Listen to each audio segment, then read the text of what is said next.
Every day, your thoughts are being shaped by invisible forces you've never heard of. Tonight, we'll explore the hidden world of psychological operations, the military science of influencing minds. These are true stories, documented accounts from real operations and the specialists who conducted them.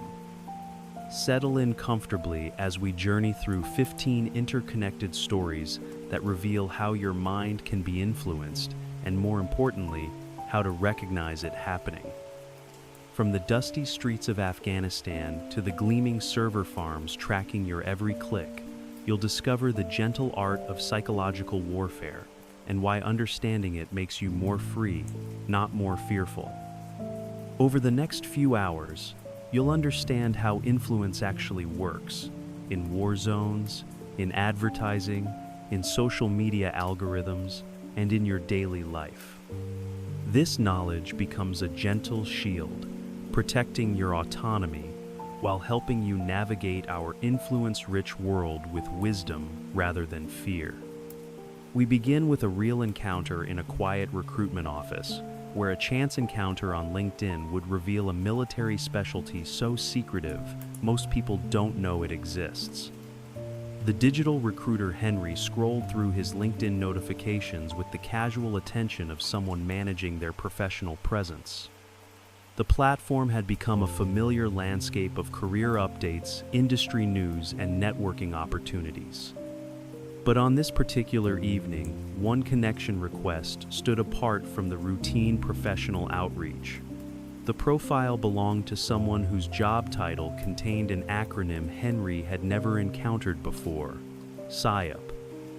The letters themselves seemed almost cryptic, like a code waiting to be deciphered: psychological operations. The full phrase carried weight that the abbreviation had masked, suggesting depths of military activity that existed far beyond the conventional image of soldiers and equipment that most civilians carried in their minds. Henry found himself drawn into a conversation that would illuminate an entire hidden world of modern warfare. The man behind the profile, who we shall call Henry for the purposes of our story, though that was not his real name, proved to be remarkably forthcoming about his unusual career path. He explained that he was currently serving as a reservist, having transitioned from active duty, where he had worked in intelligence support before moving into the specialized field of psychological operations. His willingness to discuss his work revealed the public nature of this military discipline, though the specifics of individual missions remained appropriately classified. When pressed to explain exactly what psychological operations entailed, Henry's definition was both simple and profound. It was, he explained, a skill set designed to persuade, change, and influence the behavior of target audiences.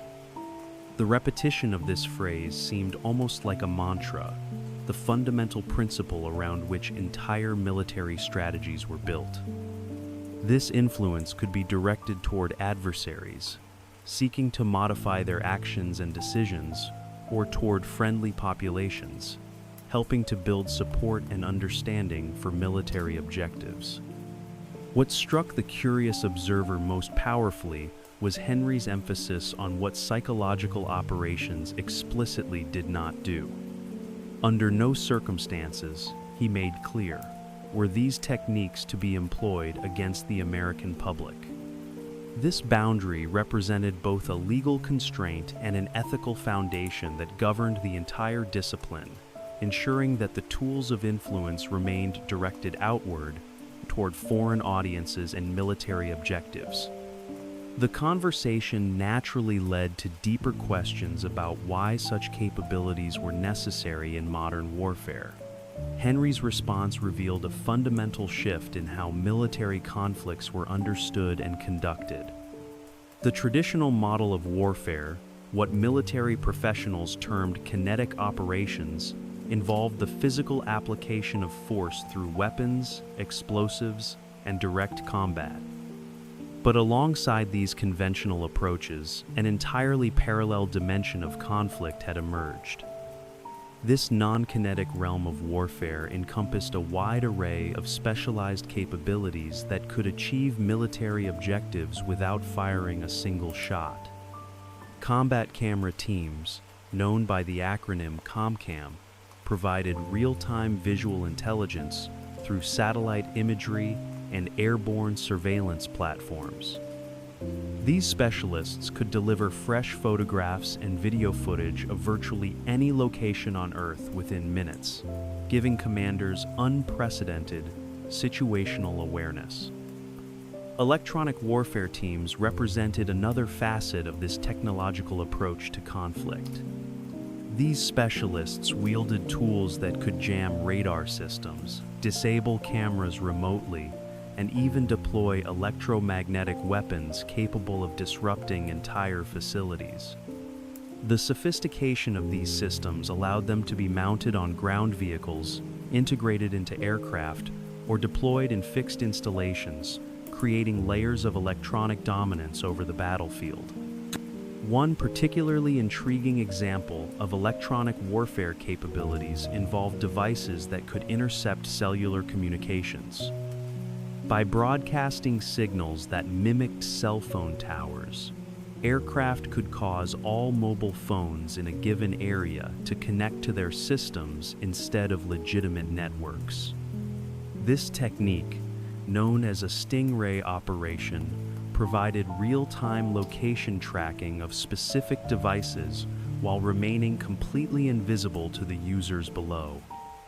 The affected individuals would continue using their phones normally, unaware that their communications were being monitored and their positions tracked with precision.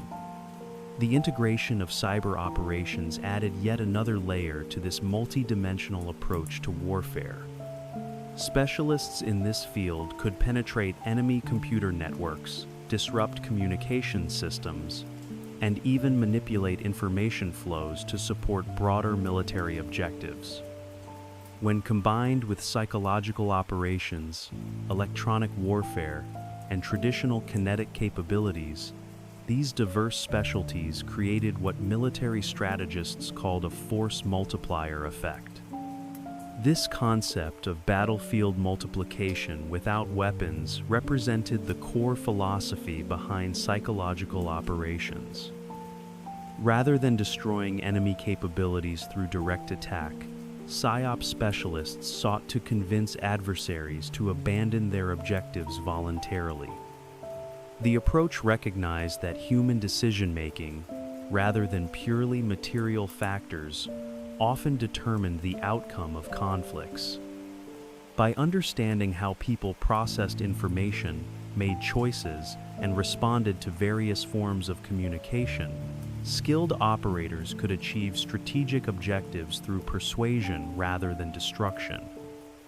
The methodology behind this influence required deep cultural understanding and sophisticated analysis of target audiences.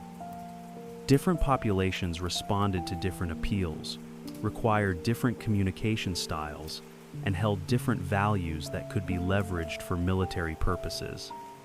Success in psychological operations demanded not just technical skill, but genuine empathy and cultural intelligence that allowed operators to understand their audiences as human beings rather than abstract targets. Henry emphasized that the most critical element in any psychological operation was understanding the target audience thoroughly. Without this foundation, even the most sophisticated techniques would fail to achieve their intended effects. Operators had to research local customs, understand political dynamics, identify influential figures within communities, and grasp the historical context that shaped how people interpreted messages and made decisions. This human-centered approach to warfare represented a profound evolution in military thinking.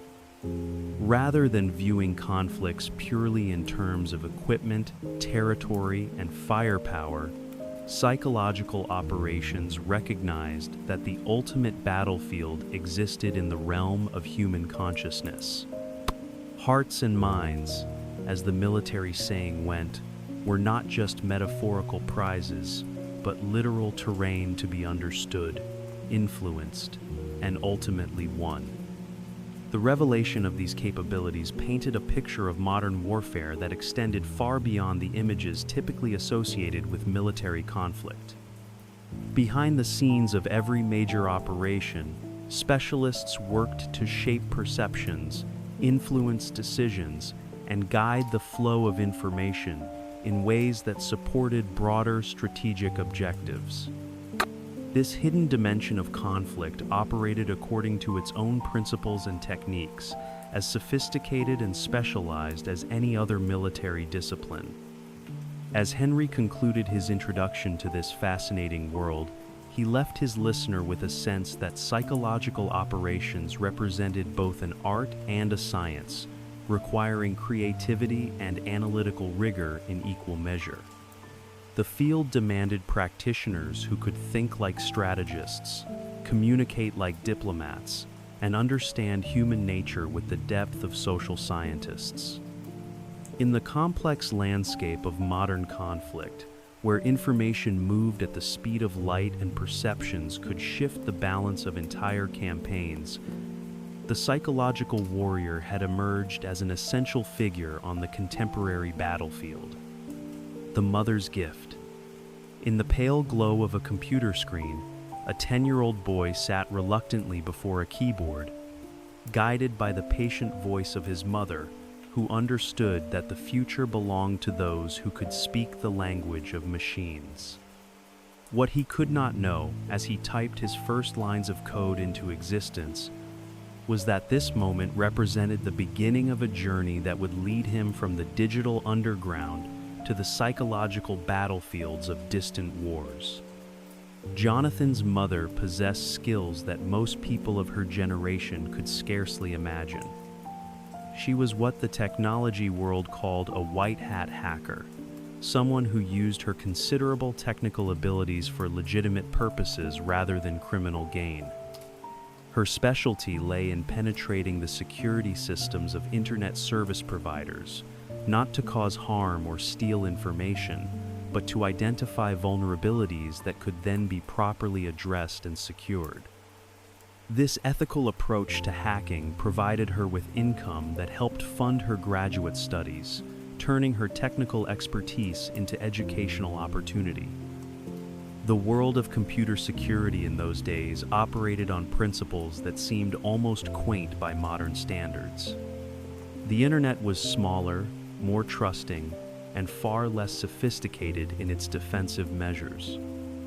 White hat hackers like Jonathan's mother served as informal guardians of this growing digital realm, finding weaknesses before malicious actors could exploit them.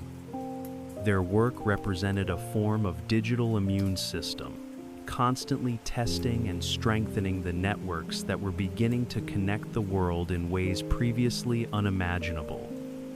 Under his mother's tutelage, Jonathan learned not just the technical aspects of computing, but the ethical frameworks that governed how these powerful tools should be used. The distinction between white hat and black hat activities became foundational to his understanding of technology's potential for both creation and destruction. This early exposure to the moral dimensions of digital power would prove invaluable in his later career, where the line between legitimate influence and manipulation would become a constant consideration. The website that Jonathan built at age 10, crude by any professional standard, nonetheless represented his first step into a world where information, presentation, and persuasion intersected. Though he could not have articulated it at the time, he was learning fundamental principles about how messages were crafted, how audiences were reached, and how digital platforms could be used to communicate ideas across vast distances. These lessons would prove remarkably relevant to his eventual specialization in psychological operations. As Jonathan progressed through his teenage years and completed high school, he found himself torn between two very different career aspirations. Part of him was drawn to the law, attracted by the intellectual rigor and social importance of legal practice. The courtroom represented a different kind of battlefield, one where arguments were weapons and persuasion determined victory or defeat. This interest in legal advocacy suggested an early fascination with the power of structured argumentation and systematic persuasion. When the time came to make practical decisions about his future, Jonathan approached a military recruiter to explore how his diverse interests might be accommodated within the armed forces. His question about becoming a paralegal seemed straightforward enough, but the recruiter's response would redirect his entire career trajectory. There were no available slots for paralegal training, but the recruiter had an alternative suggestion that would prove far more significant than either of them realized at the time.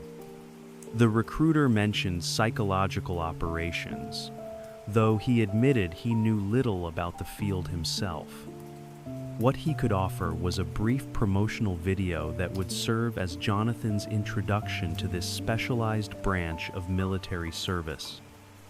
The video that followed would crystallize his understanding of how modern warfare had evolved beyond traditional concepts of combat and conquest. The promotional material presented psychological operations with the clarity and conviction of a mission statement. The core philosophy was encapsulated in 3 simple words that would become the guiding principles of Jonathan's career: persuade, change, influence. These verbs represented not just tactics or techniques, but an entire approach to achieving military objectives through non-lethal means. The video explained that military operations did not always require the application of lethal force on traditional battlefields. Instead, military information support operations, as psychological operations were formally known, could employ non-lethal actions and carefully crafted messages to obtain strategic objectives. This represented a fundamental shift in military thinking, one that recognized the power of communication and persuasion as legitimate weapons of war. The specialists trained in these techniques learned to understand the complex interplay between attitudes, behaviors, values, and beliefs that shaped how different populations responded to various stimuli. Their mission involved influencing foreign audiences through the careful execution of specific actions and the strategic delivery of targeted messages. The variety of techniques available to these operators was extensive, ranging from traditional methods like leaflet distribution and loudspeaker broadcasts to sophisticated digital communications and cultural engagement programs. What appealed to Jonathan most strongly was the intellectual complexity of this approach to warfare. Rather than relying purely on superior firepower or technological advantage, psychological operations require deep understanding of human nature, cultural dynamics, and the subtle mechanisms through which people formed opinions and made decisions.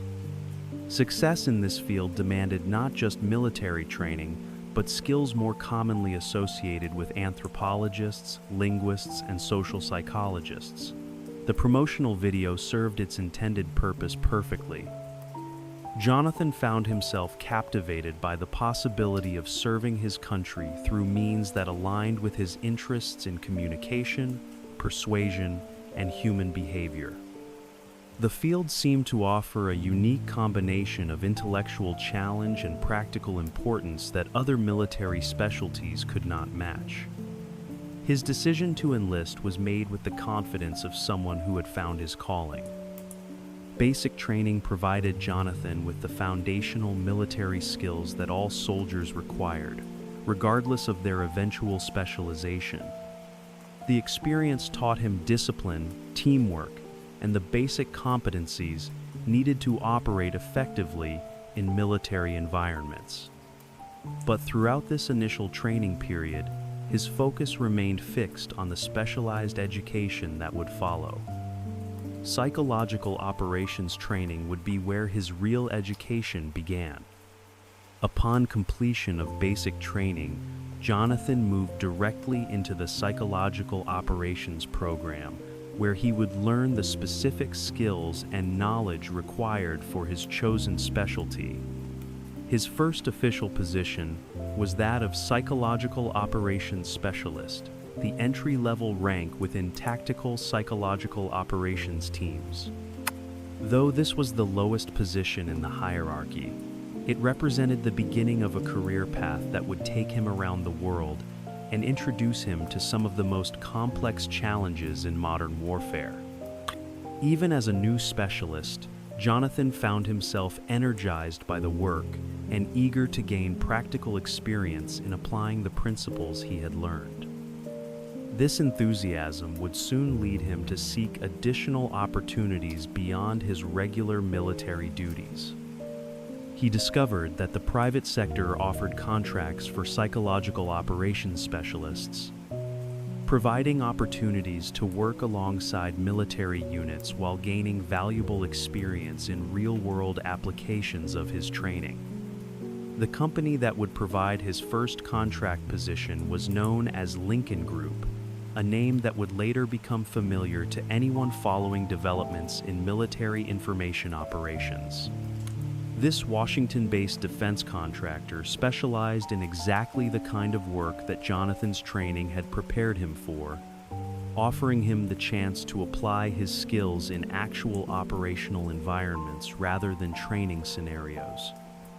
As Jonathan prepared to embark on this new phase of his career, he carried with him the technical foundations his mother had provided, the legal thinking skills he had developed through his academic interests, and the military training that had shaped his understanding of service and duty. The convergence of these diverse influences had created a unique perspective that would prove invaluable in the complex work ahead. The young man who had once reluctantly built websites under his mother's guidance was now ready to help shape the information battlefield of modern warfare, armed with an understanding that in the digital age, the most powerful weapons were often ideas themselves. The information architects.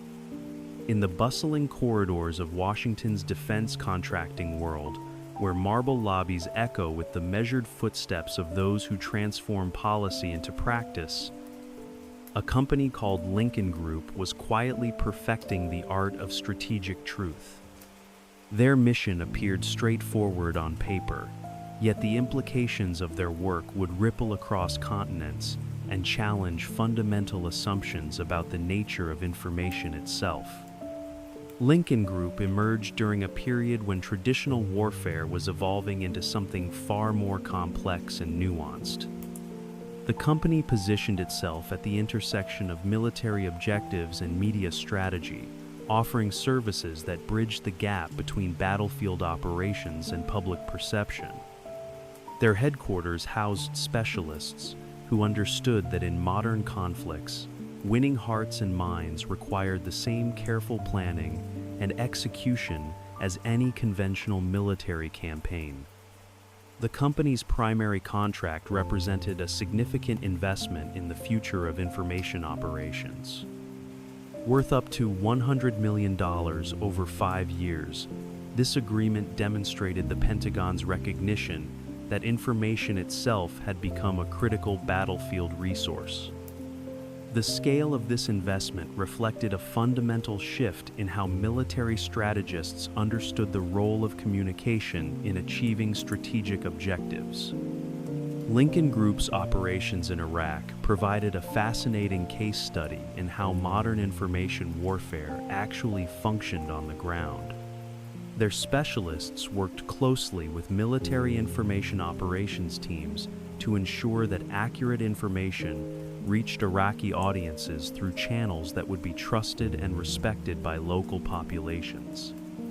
This mission required deep understanding of Iraqi media landscape, cultural preferences, and the complex political dynamics that shaped how different communities processed and responded to various types of information.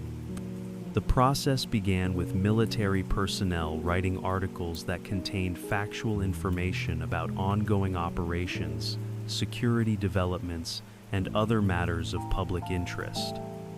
These pieces were carefully crafted to provide accurate reporting while supporting broader strategic communication objectives. The challenge lay not in the creation of this content, but in ensuring that it reached Iraqi audiences through channels that would be perceived as credible and independent. Lincoln Group's role involved translating these articles into Arabic and then facilitating their placement in Iraqi newspapers. This translation process required more than simple linguistic conversion. It demanded cultural adaptation that ensured the information would resonate appropriately with Iraqi readers. The specialists working on these translations needed to understand not just the Arabic language, but the cultural context that shaped how different communities interpreted various types of messages. The placement of these articles in Iraqi media represented perhaps the most delicate aspect of the entire operation. Rather than being presented as official U.S. government communications, these pieces appeared as regular news articles written by independent journalists. This approach reflected a sophisticated understanding of how audiences evaluate information credibility. Readers were more likely to accept and act upon information that appeared to come from sources they perceived as independent and trustworthy.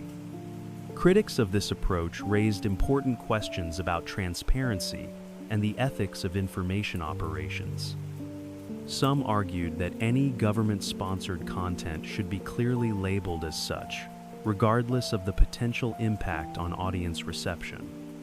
These concerns reflected broader debates about the appropriate boundaries of military information operations and the balance between effectiveness and transparency in democratic societies. The Pentagon's response to these criticisms provided insight into how military leadership understood the operational requirements of modern warfare. Secretary of Defense Donald Rumsfeld defended the practice during a major address at the Council on Foreign Relations, where he addressed the broader context of information warfare. His remarks emphasized the challenges faced by military commanders operating in environments where adversaries routinely use disinformation and propaganda to influence local populations. Rumsfeld's defense focused on the accuracy of the information being disseminated rather than the methods used to distribute it. He argued that in Iraq, U.S. military command was working closely with both Iraqi government officials and U.S. embassy personnel to develop non-traditional means of providing accurate information to Iraqi people. This collaboration was presented as a necessary response to what he characterized as an aggressive campaign of disinformation being conducted by hostile forces. The distinction between accurate information and propaganda became central to understanding how military leadership viewed these operations.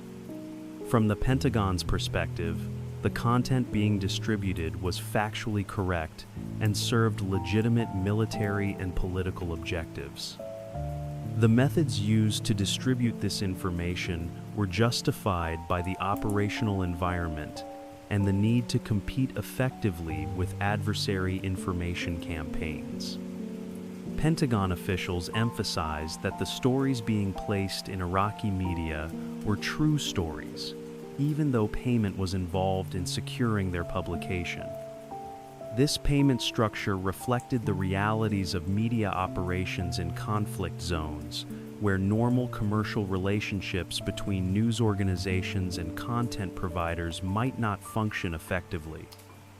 The financial arrangements ensured that accurate information could reach audiences despite the challenges posed by ongoing security concerns and disrupted media infrastructure.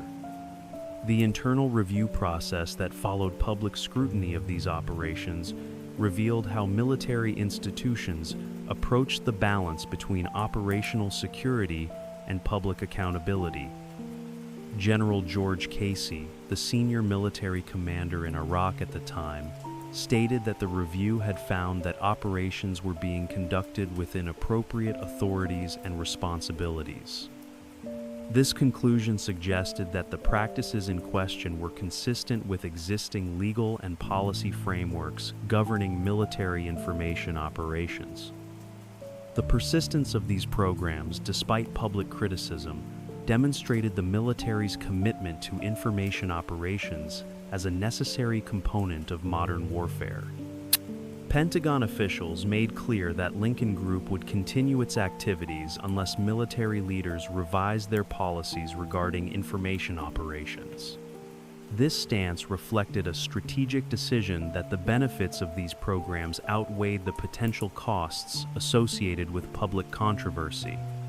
The evolution of Lincoln Group itself provided an interesting footnote to the broader story of defense contracting in the information age. Like many companies operating in this specialized field, Lincoln Group eventually changed its name to Fulcra Worldwide and later to Strategic Social. These name changes reflected both the dynamic nature of the defense contracting industry and the sometimes controversial nature of information operations work. The eventual acquisition of these companies by Academy, formerly known as Blackwater, illustrated how the defense contracting world functioned as an interconnected ecosystem of specialized capabilities. Companies moved in and out of different market segments, changed names, and restructured their operations in response to changing market conditions and political environments. This fluidity made it challenging for outside observers to track the full scope of activities being conducted under various corporate banners. The Lincoln Group story represented more than just a single company's approach to defense contracting. It illuminated the broader transformation of warfare in the information age, where success increasingly depended on the ability to shape perceptions and influence decision-making processes. The company's work in Iraq provided an early example of how traditional military objectives were being pursued through sophisticated information operations that required new types of expertise and new approaches to strategic battle. Communication. As Jonathan prepared to join this world of information architects, he was entering a field that was still defining itself and its methods. The precedents being established would shape how future conflicts were fought and won, making his upcoming role far more significant than a simple job assignment. The counter-narrative analyst. In the sweltering heat of Baghdad, surrounded by the constant hum of air conditioning units fighting against the desert climate, an analyst sat before an array of glowing monitors, each displaying fragments of a vast digital conversation conducted in symbols, images, and coded language that most observers would find incomprehensible. Here, in this climate-controlled sanctuary, amid one of the world's most volatile regions, the art of reading enemy minds had evolved into a precise science. Jonathan's role as chief counter-propaganda analyst for United States Forces Iraq positioned him at the center of an information war that most people never realized was being fought. His office served as a listening post in the broader conflict, a place where the enemy's attempts to shape hearts and minds could be intercepted, analyzed, and ultimately countered. The work required a unique combination of linguistic skill, cultural understanding, and strategic thinking that transformed raw intelligence into actionable insights. The adversaries he monitored operated according to sophisticated communication strategies that had evolved over years of conflict. Al-Qaeda and Iranian-backed extremist groups had developed complex systems for distributing their messages, each with distinct characteristics that reflected their different ideological foundations and strategic objectives. Understanding these differences was crucial for effective counter-messaging, as responses that might neutralize al-Qaeda propaganda could prove ineffective or even counterproductive when applied to Iranian-backed messaging. The symbolic language employed by these groups represented one of the most fascinating aspects of Jonathan's analytical work. A clenched fist holding an AK-47 assault rifle, for example, carried very specific meaning within Iranian-backed extremist communications. This image served as a recognizable symbol that immediately identified the source and ideological orientation of the message to informed observers. The same symbol would carry little significance for al-Qaeda affiliates, who employed their own distinct visual vocabulary to communicate with their audiences. These symbols functioned as a form of visual shorthand that allowed groups to communicate complex political and religious concepts efficiently across different media platforms. The effectiveness of symbolic communication lay in its ability to convey meaning that transcended literacy barriers while creating emotional connections with target audiences. For counter-propaganda analysts, learning to read these symbols was like acquiring fluency in a specialized language where images carried the weight of entire ideological frameworks. The distribution networks used by extremist groups demonstrated remarkable sophistication in their organization and execution. Messages originated from leadership figures located in places like Yemen, where al-Qaeda maintained operational headquarters. These communications were then passed to designated couriers whose identities were well known within intelligence circles. The courier system provided a crucial link between strategic leadership and operational commanders, ensuring that directives could flow from planning centers to implementation sites while maintaining some degree of operational security. Jonathan's work involved tracking these communications as they moved through the distribution network, observing how messages evolved as they passed from one level to another. This process resembled a complex game of telephone, where original strategic directives gradually transformed into tactical guidance adapted for local conditions and specific operational requirements.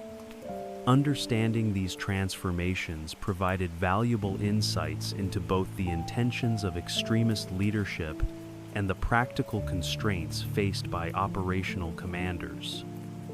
The final stage of this communication process often involved the physical posting of messages in public spaces where target audiences would encounter them. Mosques served as particularly important distribution points, as they provided access to concentrated populations while offering some degree of protection from interference by coalition forces.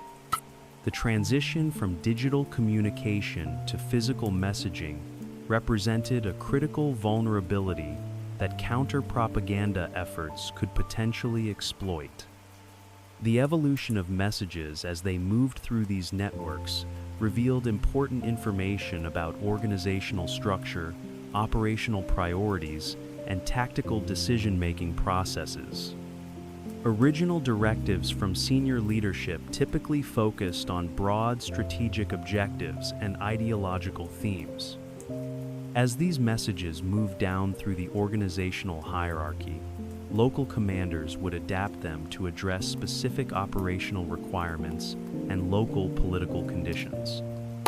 By the time these communications reached their final destinations, they often bore little resemblance to their original form.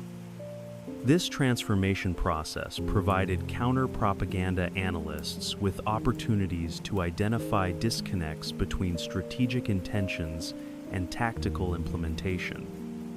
Understanding these gaps allowed for the development of targeted responses that could exploit inconsistencies or highlight contradictions within extremist messaging.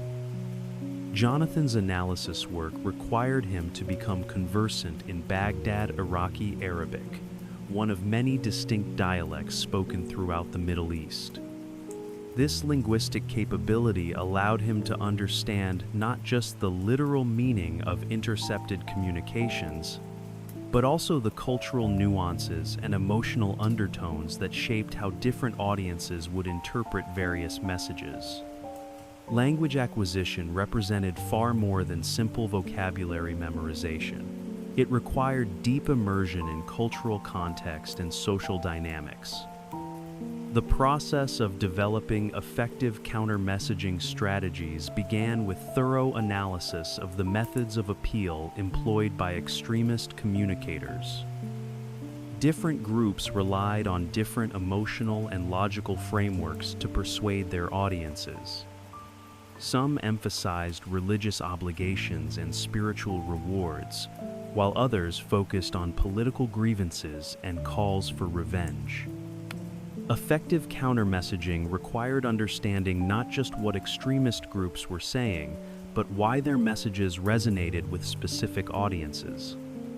The development of appropriate responses demanded careful consideration of audience psychology and cultural values. Messages that might effectively counter extremist propaganda in one community could prove counterproductive in another, depending on local political dynamics, religious traditions, and historical experiences. This complexity required counter-propaganda specialists to develop nuanced understanding of the communities they sought to influence. The timing of counter-messaging efforts proved just as important as their content. Immediate responses to extremist communications could sometimes amplify unwanted messages by drawing additional attention to them. Delayed responses might allow false narratives to become established before effective counters could be deployed. Finding the optimal timing required sophisticated understanding of information dynamics and audience behavior patterns. The effectiveness of counter-propaganda efforts could rarely be measured through simple metrics. Unlike conventional military operations, where success might be evaluated through territorial gains or enemy casualties, information operations produced effects that were often subtle and delayed. Changes in public opinion, shifts in recruitment patterns, and modifications in enemy behavior provided indirect indicators of success. But these outcomes could be influenced by numerous factors beyond specific counter-messaging efforts. As Jonathan refined his skills in this complex analytical environment, he was learning lessons that would prove valuable far beyond the immediate context of Iraq operations. The principles governing how people processed information, evaluated credibility, and made decisions under uncertainty would remain relevant regardless of the specific conflict or cultural setting. These insights would later prove invaluable as the nature of information warfare continued to evolve in response to technological change and shifting geopolitical dynamics. The work conducted in Baghdad represented an early chapter in what would become a much larger story about the role of information in modern conflict, where the ability to shape perceptions and influence decision-making would prove as important as any conventional military capability. The atmospherics manager. In the ancient streets of Afghanistan, where generations of merchants had conducted their daily commerce beneath the shadow of towering mountains, a soldier in full battle gear approached a fruit vendor with an unusual request that would transform conversations about pomegranates and pistachios into intelligence about the mood of an entire nation. This was the peculiar art of atmospherics, where the pulse of public sentiment could be measured through the whispered conversations of everyday life. Jonathan's transition from the heat of Baghdad to the rugged terrain of Afghanistan marked more than a simple change of assignment. His new role as atmospherics manager represented a fundamentally different approach to understanding populations and their relationship with ongoing military operations. While his previous work had focused on analyzing enemy propaganda and crafting counter-narratives, this position required him to develop an intimate understanding of how ordinary citizens felt about their government, their security situation, and their economic prospects. The term atmospherics itself suggested something almost ethereal, like measuring the pressure and humidity of social conditions rather than physical weather patterns. In practice, this work involved systematically collecting and analyzing the informal conversations that shaped public opinion in Afghan communities. The challenge lay in accessing these conversations without disrupting their natural flow or biasing their content through the obvious presence of foreign military personnel. The designation of this work as atmospherics rather than human intelligence reflected important legal and operational boundaries that governed how contractors could collect information. Traditional human intelligence, known by the acronym HUMINT, typically involved recruiting sources who could provide specific tactical information about enemy activities, plans, and capabilities. This type of intelligence gathering was restricted to properly trained and authorized military personnel rather than civilian contractors. Jonathan's work operated in a different sphere entirely. Rather than seeking tactical secrets or operational plans, he focused on understanding the general mood and attitudes of civilian populations. His sources were not asked to reveal information that could put anyone in danger or compromise security operations. Instead, they provided insights into the kinds of conversations that occurred naturally in their daily interactions with community members. The methodology behind effective atmospherics collection required building networks of individuals who interacted regularly with large numbers of community members in the course of their normal activities.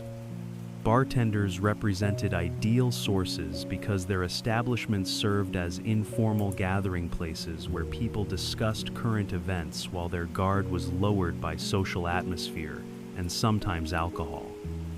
Market vendors encountered dozens of customers each day, engaging in the kind of casual conversation that revealed underlying concerns and opinions. Taxi drivers provided particularly valuable insights because their passengers often treated them as confidential listeners, sharing thoughts and concerns during rides that they might not express in more public settings. The private nature of these conversations, combined with the transient relationship between driver and passenger, created conditions where people felt comfortable expressing genuine opinions rather than socially acceptable platitudes. The compensation provided to these sources reflected both the value of their information and the practical realities of operating in a war zone. These individuals were taking real risks by providing regular reports to American military personnel, and fair payment acknowledged both the danger and the inconvenience involved in their participation. The financial arrangements also helped ensure consistent cooperation over extended periods, allowing for the development of longitudinal data about changing community attitudes. The reports provided by these sources followed carefully structured formats designed to protect individual privacy while capturing meaningful trends in public opinion. Jonathan's sources were instructed to provide only general demographic information about the people whose conversations they reported. Age ranges, gender, and approximate numbers of participants were recorded, but specific identities remained anonymous to protect community members from any potential retaliation. This anonymization process served multiple purposes beyond simple security considerations. It also helped ensure that the intelligence value of these reports lay in their aggregate patterns rather than in any individual opinions or statements. Two people discussing government corruption in a taxi might not represent significant intelligence, but hundreds of similar conversations reported across multiple districts could indicate important shifts in public trust and confidence. The analytical process that transformed these individual reports into useful intelligence required sophisticated understanding of statistical significance and social dynamics.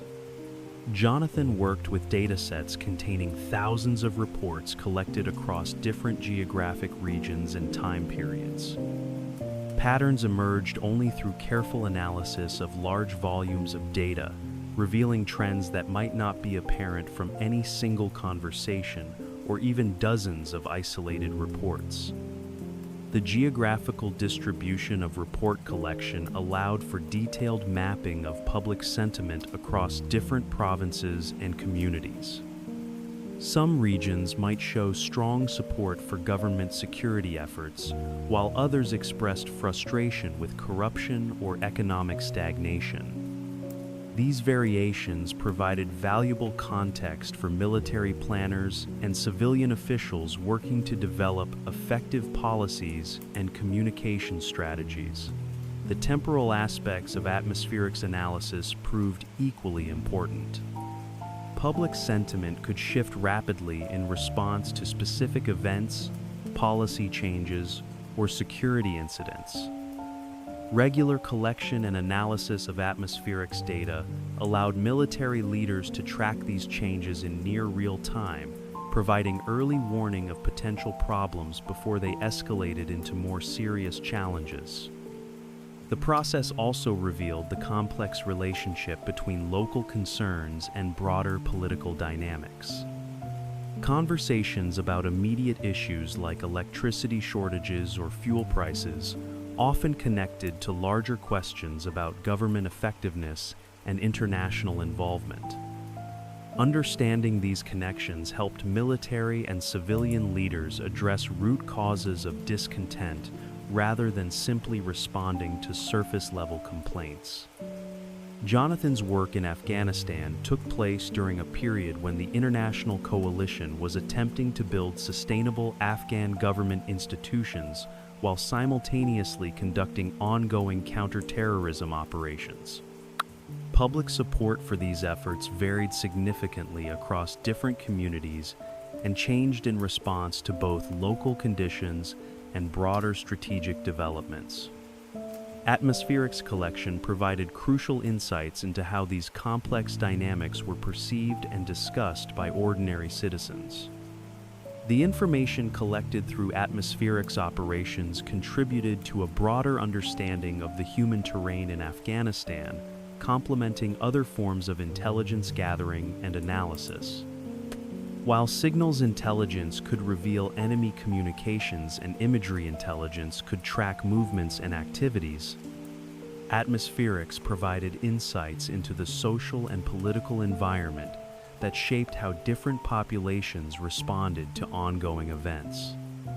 The scope of atmospherics collection extended across virtually the entire country, creating a comprehensive picture of public sentiment that would have been impossible to achieve through traditional polling or survey methods.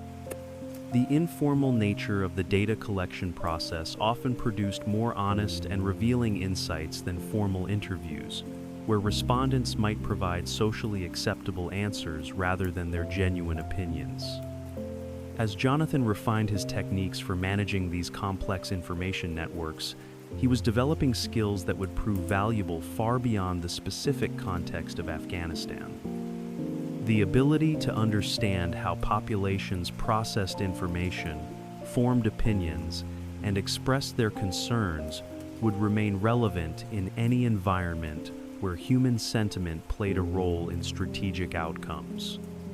The loudspeaker on the hill high on a barren Afghan hilltop, where the ancient wind carried the scent of dust and distant cooking fires, a massive speaker system broadcast a simple message into the valley below, while in the town beneath, a crowd was gathering with voices growing louder and tempers beginning to fray.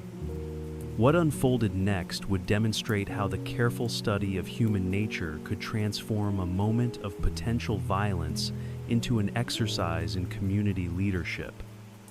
Jonathan's psychological operations team had positioned themselves on the elevated terrain with deliberate strategic purpose.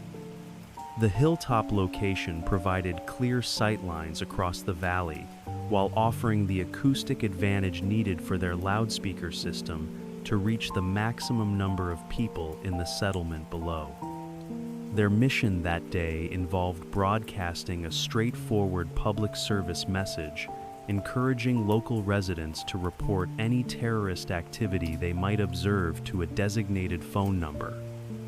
The loudspeaker itself represented a significant piece of specialized equipment designed specifically for psychological operations. Known as the Next Generation Loudspeaker System, this device measured 24 inches by 24 inches and was engineered to mount securely on top of military vehicles. The system's design allowed it to rotate left and right from the vehicle's turret, enabling operators to direct their broadcasts towards specific areas or audiences with precision. The team's vehicle configuration reflected the unique priorities of psychological operations units. While most military vehicles prioritized firepower and protection, PSYOP teams considered their loudspeaker systems more critical to mission success than their primary weapons. This equipment hierarchy made practical sense given that these units typically operated alongside conventional infantry forces who provided security and firepower, while the PSYOP specialists focused on their communication mission. The effectiveness of psychological operations loudspeakers had been demonstrated repeatedly across different conflicts, leading enemy forces to specifically target vehicles equipped with these systems. The distinctive appearance of the mounted speakers made PSYOP vehicles easily identifiable, and adversaries understood that eliminating these communication capabilities could significantly impact coalition operations. This targeting pattern highlighted the genuine tactical value that enemy commanders placed on denying psychological operations capabilities to coalition forces.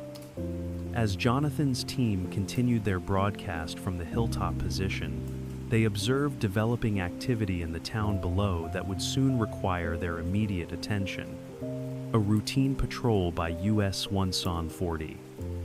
Infantry soldiers had encountered a group of local residents near a fence line, and what had begun as a casual interaction was rapidly escalating into something more concerning. Voices were becoming raised, gestures were growing more animated, and the crowd size was beginning to increase. The infantry soldiers on patrol found themselves facing a situation for which their training had not specifically prepared them. Combat operations taught soldiers to respond decisively to clear threats, but crowd control situations required different skills and approaches. The presence of civilians, including women and children, created complex dynamics where traditional military responses might prove counterproductive or even dangerous. The fence separating the soldiers from the growing crowd provided some physical barrier, but it also created psychological separation that could exacerbate tensions rather than reduce them. The soldiers were trained to maintain security perimeters and control access to sensitive areas, but they lacked the cultural knowledge and communication tools needed to address the underlying concerns that were driving the crowd's agitation. From their elevated observation position, Jonathan's team recognized that the situation required immediate intervention before it could escalate beyond manageable levels. Crowd dynamics in conflict zones could deteriorate rapidly, creating dangers for both military personnel and civilian populations. The PSYOP team understood that their unique capabilities might provide solutions that conventional military responses could not achieve. The decision to abandon their broadcast mission and relocate to the crowd situation reflected the flexible, responsive nature of effective psychological operations. While the original loudspeaker mission served important long-term objectives, the immediate crisis presented an opportunity to demonstrate the practical value of PSYOP capabilities in real-time problem-solving. The team quickly secured their equipment and moved down from the hilltop to engage directly with the developing situation. Jonathan's months of cultural study and language training proved invaluable, as he assessed the crowd dynamics and identified potential approaches to de-escalation. His understanding of local social structures helped him recognize that Afghan communities typically organize themselves around respected elder figures who held informal but significant influence over community decisions. Finding and engaging with such individuals could provide pathways to resolution that might not be apparent to outside observers.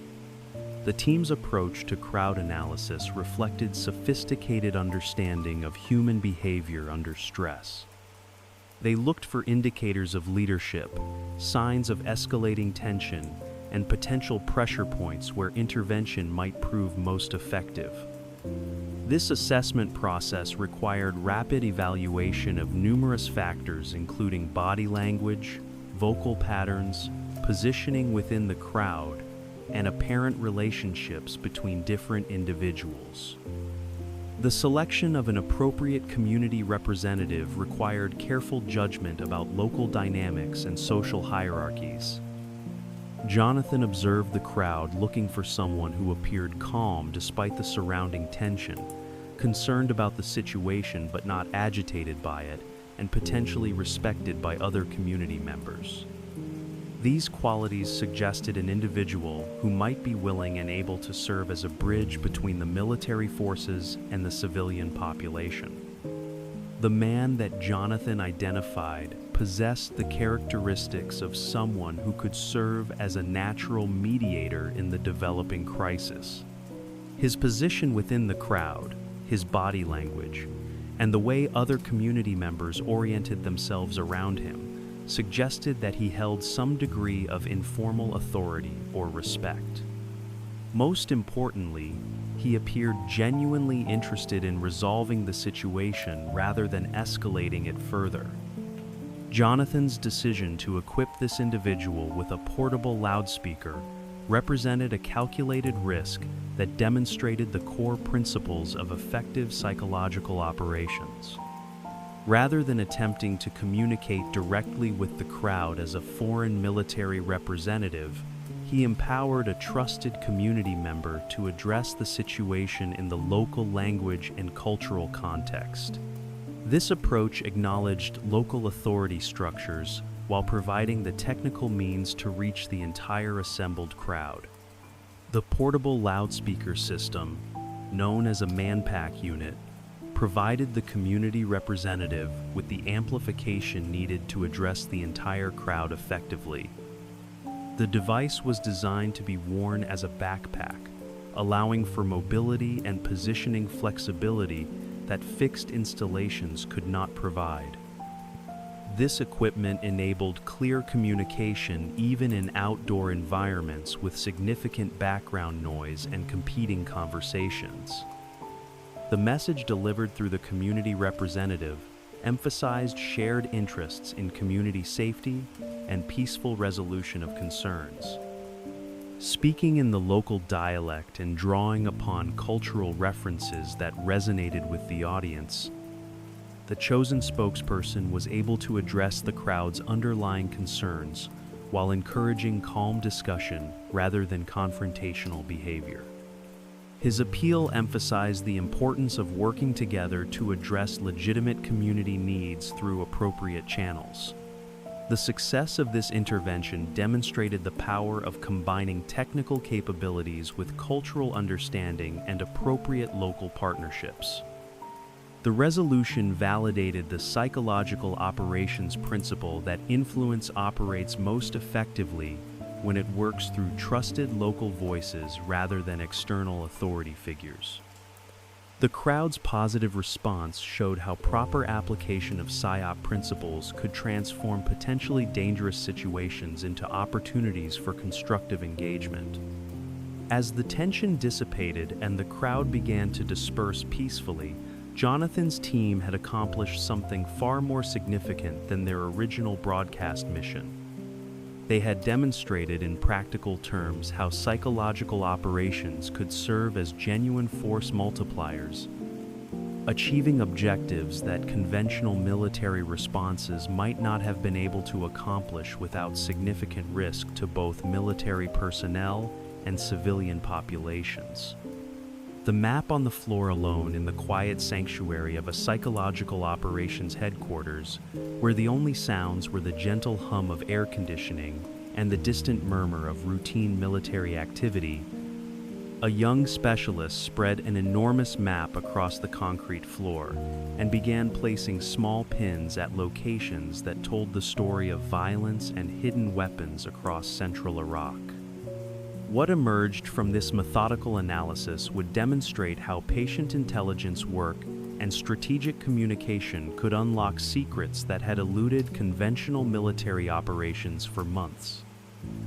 The moment found Jonathan in an unusual position of independence and responsibility.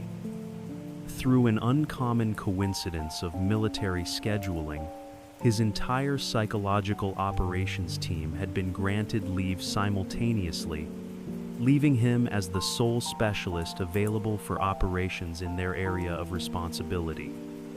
This situation, while irregular, provided him with an opportunity to design and execute a mission according to his own analysis and strategic judgment. The map that Jonathan examined represented far more than simple geography. Each location marked with colored pins told a story of past violence and ongoing threats that shaped the daily lives of both military personnel and civilian populations throughout central Iraq. Red pins indicated sites where improvised explosive devices had detonated in previous attacks. Blue pins marked locations where weapons caches had been discovered and secured by coalition forces. Green pins showed the homes and frequent locations of high-value targets who posed ongoing security threats. The analytical process that followed required the kind of methodical attention to detail that transformed raw data into actionable intelligence. Jonathan spent hours examining patterns in the pin placement, looking for clusters that might reveal underlying organizational structures or logistical networks. The proximity of weapons storage sites to attack locations suggested supply chains and operational planning that could be disrupted through targeted intervention. As the analysis progressed, a clear pattern emerged from what had initially appeared to be random distribution of security incidents. Within a 3-kilometer by 3-kilometer area near a small population center, the concentration of pins indicated a level of activity that suggested significant enemy presence and operational infrastructure. This clustering pattern implied that the area served as more than just a convenient location for isolated attacks. It appeared to function as a genuine base of operations for ongoing insurgent activity. The population center at the heart of this activity cluster resembled a traditional Iraqi village, complete with a central market area that served as the community's social and economic focal point.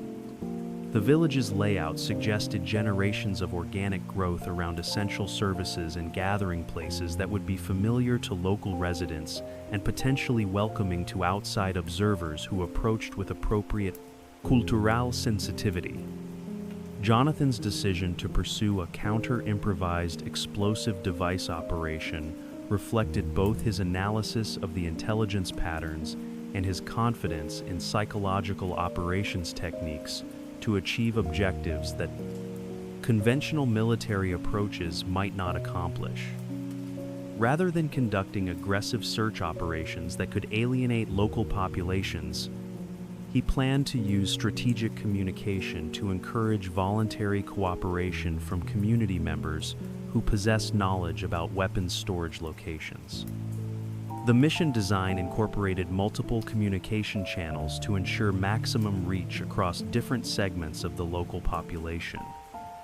Loudspeaker broadcasts would provide broad coverage of the entire area, ensuring that anyone entering or leaving the village would hear the psychological operations message.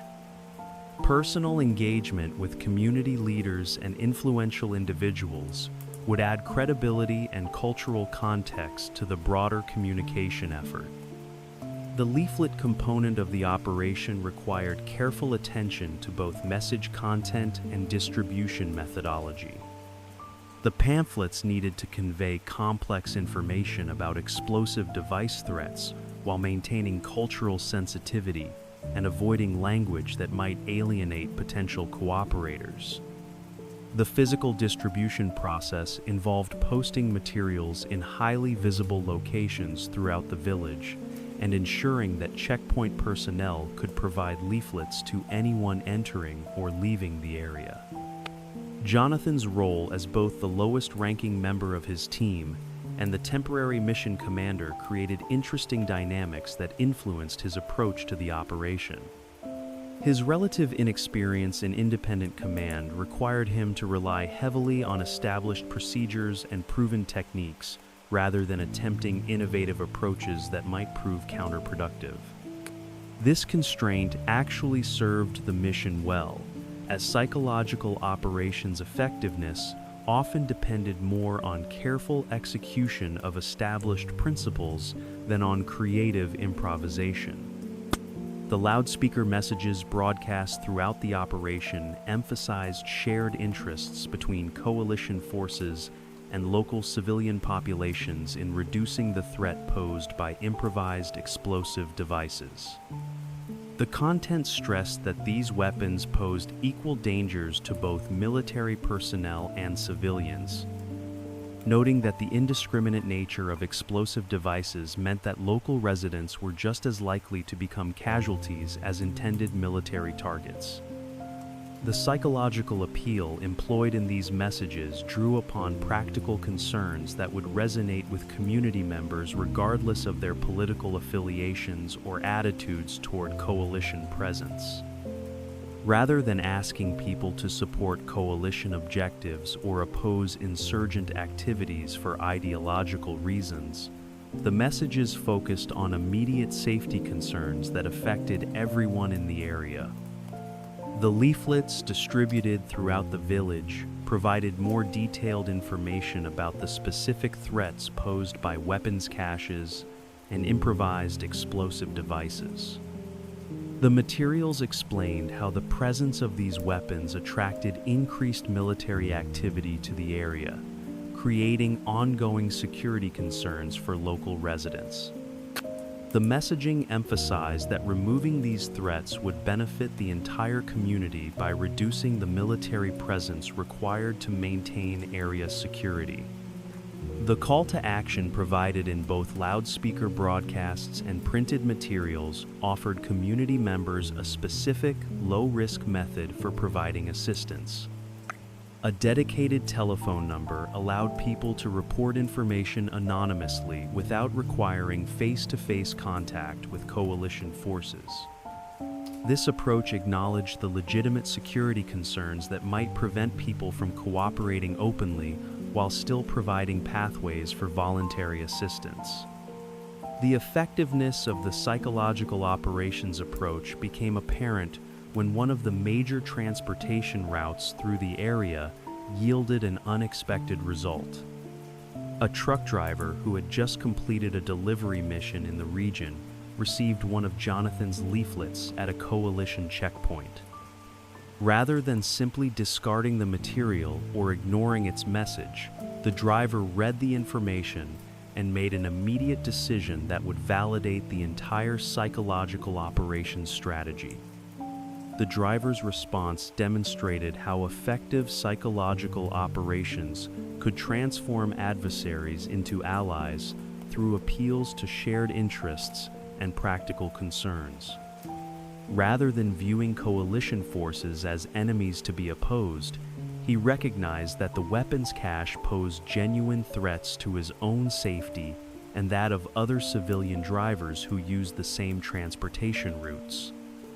His decision to cooperate reflected a calculation that removing these threats served his personal interests as well as broader community security.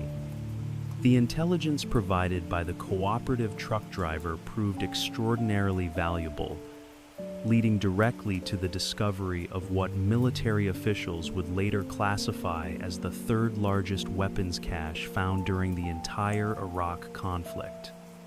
The haul included over 3,000 explosively formed penetrator components, sophisticated weapons that carried an 80% kill rate and provided sufficient materials to construct more than 1,000 individual devices. As Jonathan reflected on the mission's success, he recognized that the achievement represented more than just tactical victory or strategic intelligence gain. It demonstrated the fundamental power of psychological operations to transform conflicts through understanding rather than force. The spectrum of truth. In the shadowy realm where information becomes weaponry and truth itself can be shaped like clay in the hands of skilled artisans, psychological operations exist along a spectrum of transparency that ranges from crystal clear honesty to deliberate deception so sophisticated that even trained observers struggle to discern reality from carefully constructed fiction. Understanding this spectrum reveals the complex moral landscape that psychological warriors must navigate as they pursue their objectives through the power of persuasion. White psychological operations represent the most transparent and ethically straightforward approach to strategic communication. In White PSYOP, the source of information is clearly identified, the content is factually accurate, and the intended audience understands exactly who is communicating with them and why. This approach builds its effectiveness on credibility and trust, rather than deception or manipulation, making it the preferred method for military forces operating in environments where long-term relationships with local populations are strategically important. The appeal of white psychological operations lies in its sustainability and its alignment with democratic values and military ethics. When audiences know they are receiving information from coalition forces, and when that information proves consistently accurate and reliable, trust relationships can develop that provide long-term strategic advantages. These relationships become particularly valuable in extended operations where military forces need ongoing cooperation from civilian populations to achieve their objectives. White PSYOP messages typically focus on factual information that serves both military objectives and civilian interests. Public health campaigns, security announcements, and educational materials about avoiding explosive devices all fall within this category. The effectiveness of these messages depends not on hiding their source or manipulating their content, but on providing genuinely useful information that audiences can verify through their own experience. The straightforward nature of white psychological operations also makes them easier to defend in public discourse and democratic oversight processes. When military leaders can point to campaigns that provided accurate, helpful information with clear attribution, they can more easily justify psychological operations programs to political leaders and civilian populations who might otherwise view such activities with suspicion. Gray psychological operations occupy the ambiguous middle ground where the source of information may be unclear or disguised, but the content itself remains generally accurate. These operations might involve placing factual stories in local media without clear attribution to military sources, or distributing accurate information through channels that obscure its origins. The gray designation reflects the moral ambiguity that arises when truthful information is distributed through deceptive means. The strategic value of gray operations lies in their ability to reach audiences who might reject the same information if they knew it came from military sources. In environments where coalition forces are viewed with suspicion or hostility, accurate information might be dismissed or ignored simply because of its perceived source. Gray operations allow important messages to bypass these credibility barriers by removing obvious source identification. The ethical considerations surrounding gray operations prove more complex than those associated with white psyop. While the information being distributed may be factually correct and potentially beneficial to target audiences, the deceptive distribution methods raise questions about informed consent and the right of audiences to understand who is attempting to influence them. These concerns become particularly acute in democratic societies where transparency and accountability are fundamental values. The practical implementation of gray operations requires sophisticated understanding of media landscapes and communication networks within target regions. Successful gray psyop often involves working through intermediaries who may not themselves understand the ultimate source of the information they are distributing. This layered approach provides operational security while maintaining plausible deniability about military involvement. Black psychological operations represent the most sophisticated and ethically problematic category of strategic communication. In black psyop, both the source and often the content of messages are deliberately falsified to achieve specific objectives. These operations might involve creating fake communications that appear to come from enemy organizations, spreading disinformation designed to create confusion or mistrust, or manufacturing evidence to support particular narratives. The effectiveness of black operations depends entirely on their ability to remain undetected by target audiences. If recipients discover that messages attributed to their own leaders are actually products of enemy psychological operations, the credibility damage can extend far beyond the immediate tactical situation. This risk makes black psyop a particularly dangerous tool that can backfire catastrophically if exposed. The strategic applications of black psychological operations often focus on creating division or confusion within enemy organizations rather than building support among friendly populations. Operations designed to make different enemy factions distrust each other or to convince enemy combatants that their leaders are planning to abandon them can achieve significant tactical advantages without requiring direct military confrontation. The sophisticated cultural knowledge required for effective black operations makes them among the most challenging psychological operations to execute successfully. Creating convincing fake communications requires deep understanding of target organizations' internal dynamics, communication styles, cultural references, and operational procedures. Small errors in these details can expose the deceptive nature of the operation and eliminate its effectiveness. The ethical framework surrounding black psychological operations has generated significant debate within military and policy communities. While these techniques can potentially save lives by achieving objectives without kinetic warfare, they also involve deliberate deception and manipulation that may violate principles of honesty and transparency that democratic societies value. The balance between operational effectiveness and ethical conduct remains a subject of ongoing discussion. The preference of most military organizations for white and gray operations over black psyop reflects both practical and ethical considerations. White operations build the kind of trust relationships that provide sustainable long-term advantages, while black operations risk creating backlash effects that can undermine broader strategic objectives. The temporary tactical gains from successful deception may not justify the potential costs to overall credibility and legitimacy. The training provided to psychological operations specialists emphasizes the importance of understanding these distinctions and their implications for both mission effectiveness and professional ethics.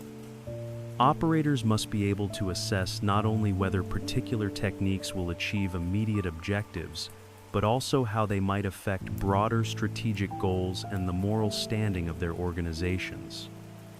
The decision-making processes surrounding the choice between different types of psychological operations involve considerations that extend far beyond immediate tactical requirements. Military leaders must weigh potential short-term gains against long-term relationship building, immediate operational needs against broader strategic objectives, and tactical effectiveness against ethical standards and legal requirements. As Jonathan deepened his understanding of these complex ethical and operational considerations, he was developing appreciation for the nuanced judgment required in effective psychological operations, where success depended not just on technical skill, but on wisdom about human nature and the long-term consequences of strategic communication choices. Wandering souls in the jungle. In the depths of a Vietnamese jungle, where ancient trees filtered moonlight into patterns of silver and shadow, the night air carried more than the usual sounds of tropical wildlife and distant artillery. From somewhere in the canopy above, speakers mounted on circling helicopters began broadcasting an otherworldly wail that seemed to emerge from the realm between life and death itself. A carefully crafted audio weapon designed to exploit the deepest spiritual beliefs of an entire culture. Operation Wandering Soul represented one of the most psychologically sophisticated campaigns in the history of warfare, demonstrating how thorough cultural research could transform traditional beliefs into instruments of strategic influence. The operation emerged from extensive study of Vietnamese spiritual traditions, particularly the widespread belief that souls of those who died improperly or were buried without appropriate ceremonies would be condemned to wander eternally, unable to find peace or rest. The psychological operations specialists who conceived this campaign understood that effective influence required more than simple propaganda or straightforward persuasion. They recognized that the most powerful psychological weapons were those that resonated with existing cultural frameworks and tapped into fundamental human fears and beliefs that transcended political ideology or military allegiance. The concept of wandering souls provided exactly this kind of deeply rooted psychological vulnerability. The development of Operation Wandering Soul required unprecedented collaboration between military psychological operations specialists and academic experts in Vietnamese culture and religion. Anthropologists, linguists, and religious scholars worked alongside audio engineers and tactical planners to create recordings that would sound authentically supernatural to Vietnamese listeners, while conveying specific psychological messages designed to encourage enemy forces to abandon their positions. The audio production process involved multiple stages of refinement and cultural validation to ensure that the recordings would achieve their intended psychological impact. Native Vietnamese speakers participated in the creation process, providing guidance on pronunciation, intonation, and cultural references that would make the recordings believable to target audiences. The supernatural elements had to sound genuinely otherworldly while remaining recognizably Vietnamese in their cultural context. The recorded messages incorporated specific elements drawn from Vietnamese folklore and spiritual traditions surrounding death and the afterlife. The voices spoke of improper burial, of separation from family and ancestral graves, and of the eternal suffering that awaited those who died far from home without appropriate funeral rites. These themes resonated powerfully with Vietnamese cultural values that emphasized family connection, proper respect for ancestors, and the importance of dying in one's homeland. The technological challenges of Operation Wandering Soul were as complex as its cultural components. The audio had to be clear enough to be understood by listeners on the ground while maintaining the ethereal quality that made it seem supernatural rather than obviously artificial.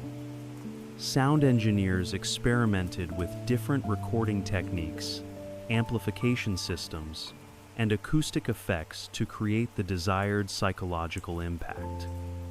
The deployment methodology for these recordings involved multiple platforms and timing strategies designed to maximize psychological effectiveness. Helicopter-mounted speakers could position the sounds to seem as though they were coming from specific locations within the jungle, creating the impression that particular areas were haunted by wandering spirits. Ground-based loudspeaker systems could maintain the psychological pressure over extended periods, making certain regions seem permanently inhabited by supernatural forces. The timing of these broadcasts was carefully calculated to coincide with periods when enemy forces would be most psychologically vulnerable to supernatural influences. Night operations were preferred because darkness enhanced the mysterious quality of the recordings while also corresponding to traditional beliefs about when spirits were most active. The psychological impact of hearing disembodied voices in the darkness of a hostile jungle was intended to be overwhelming. The content of the messages combined general supernatural themes with specific tactical objectives designed to encourage particular behaviors among enemy forces. Some recordings urged listeners to abandon dangerous areas, suggesting that continued presence would anger the wandering spirits and bring misfortune. Other messages implied that death in the current location would condemn the listener's soul to eternal wandering, separated forever from family and proper burial. The psychological effectiveness of Operation Wandering Soul was difficult to measure through conventional military metrics, as success in this type of operation might manifest as enemy forces simply avoiding certain areas rather than engaging in direct confrontation. Intelligence reports suggested that some North Vietnamese and Viet Cong units did modify their movement patterns in response to these broadcasts, though definitive proof of causation remained elusive. The operation raised complex questions about the classification of psychological warfare techniques along the spectrum from white to black operations. While the recordings were clearly identified as coming from U.S. forces through their obvious artificial nature and their strategic timing with other military activities, their supernatural content represented a form of deception designed to exploit cultural beliefs rather than provide factual information. The ambiguous nature of Operation Wandering Soul's classification reflected broader challenges in defining ethical boundaries for psychological operations.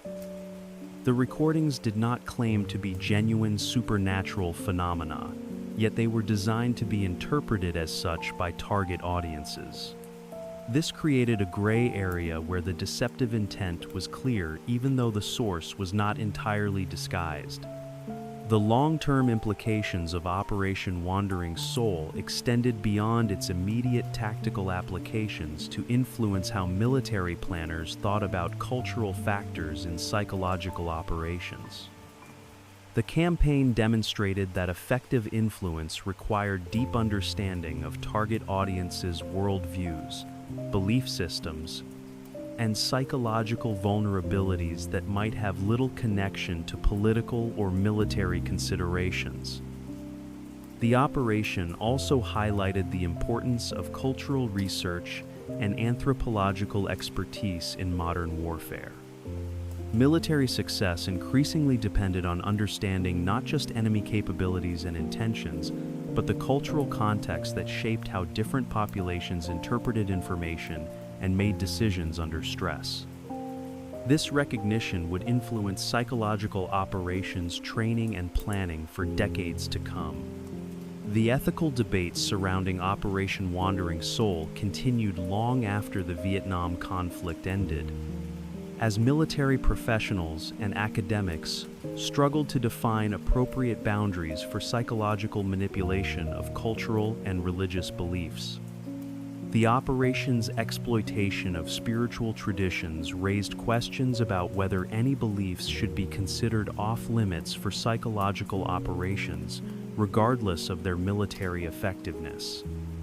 As psychological operations evolved in subsequent conflicts, the lessons learned from Operation Wandering Soul would inform more sophisticated approaches to cultural influence that balanced operational effectiveness with ethical considerations and long-term strategic objectives. The Jungle Voices had demonstrated both the power and the peril of weaponizing the human soul. The digital convergence. In a remote Afghan outpost where the night sky stretched endlessly above mountains that had witnessed centuries of conflict, an internet relay chat window blinked with an impossible message that would forever change how one psychological operations specialist understood the intersection of human intelligence and digital warfare. The words that appeared on his screen seemed to bridge two worlds that had previously existed in separate realms of military thinking. Jonathan's deployment in Afghanistan had coincided with a period of significant upheaval in the digital landscape that existed parallel to the physical battlefields where traditional military operations were conducted. The emergence of groups like Anonymous had demonstrated that cyber activism could achieve strategic objectives that resembled conventional warfare outcomes, while WikiLeaks was proving that information itself could serve as a weapon capable of disrupting government operations and military planning. The rise of smaller hacker collectives like T-Poison, led by figures such as Junaid Hussain, represented a new category of threat that blended ideological motivation with technical capability in ways that traditional intelligence frameworks struggled to categorize and counter. These groups operated according to different principles than conventional adversaries, making them difficult to predict, infiltrate, or neutralize through standard military approaches.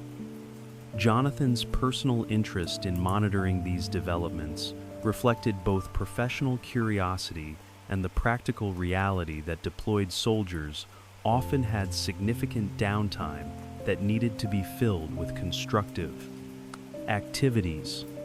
The limited entertainment options available at remote military installations made internet browsing and online community participation attractive ways to maintain mental engagement and connection with broader world events during extended ATCs. Deployments. The internet relay chat channels that Jonathan frequented provided access to communities and conversations that would have been impossible to encounter through traditional media or official intelligence briefings. These digital spaces offered unfiltered perspectives on current events, technical discussions about emerging cyber capabilities, and informal intelligence about hacker group activities that might not appear in formal intelligence reports for days or weeks. The private message that appeared on Jonathan's screen on that particular evening seemed almost surreal in its implications. The claim that missiles were heading toward his location would have been dismissed as empty boasting or psychological warfare if it had come from known hostile sources.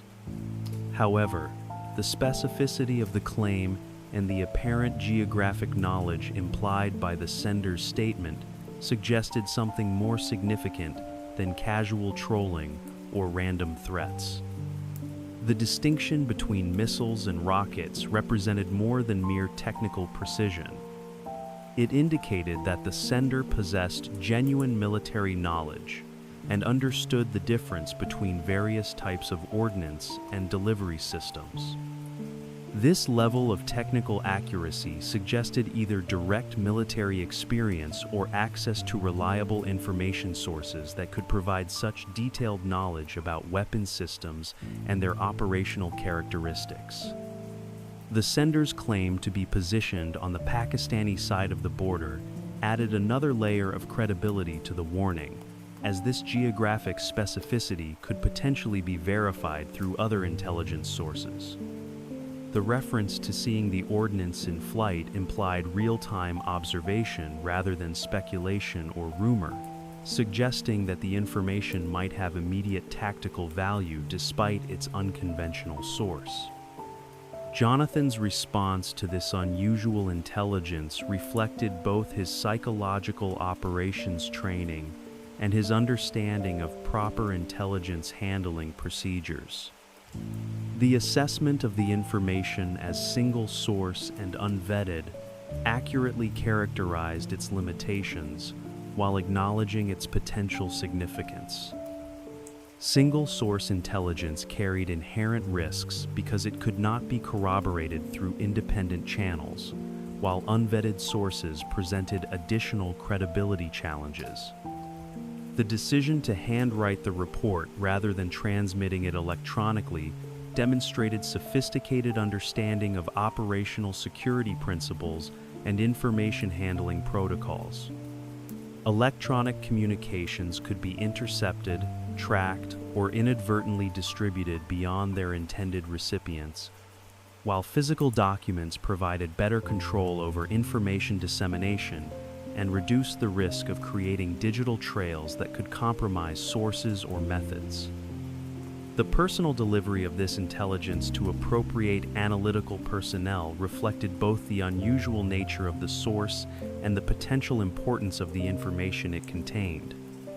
By removing himself from the intelligence process after providing the initial report, Jonathan protected both his ongoing operations and his potential future access to the source, while ensuring that properly trained intelligence professionals could evaluate the information according to established protocols.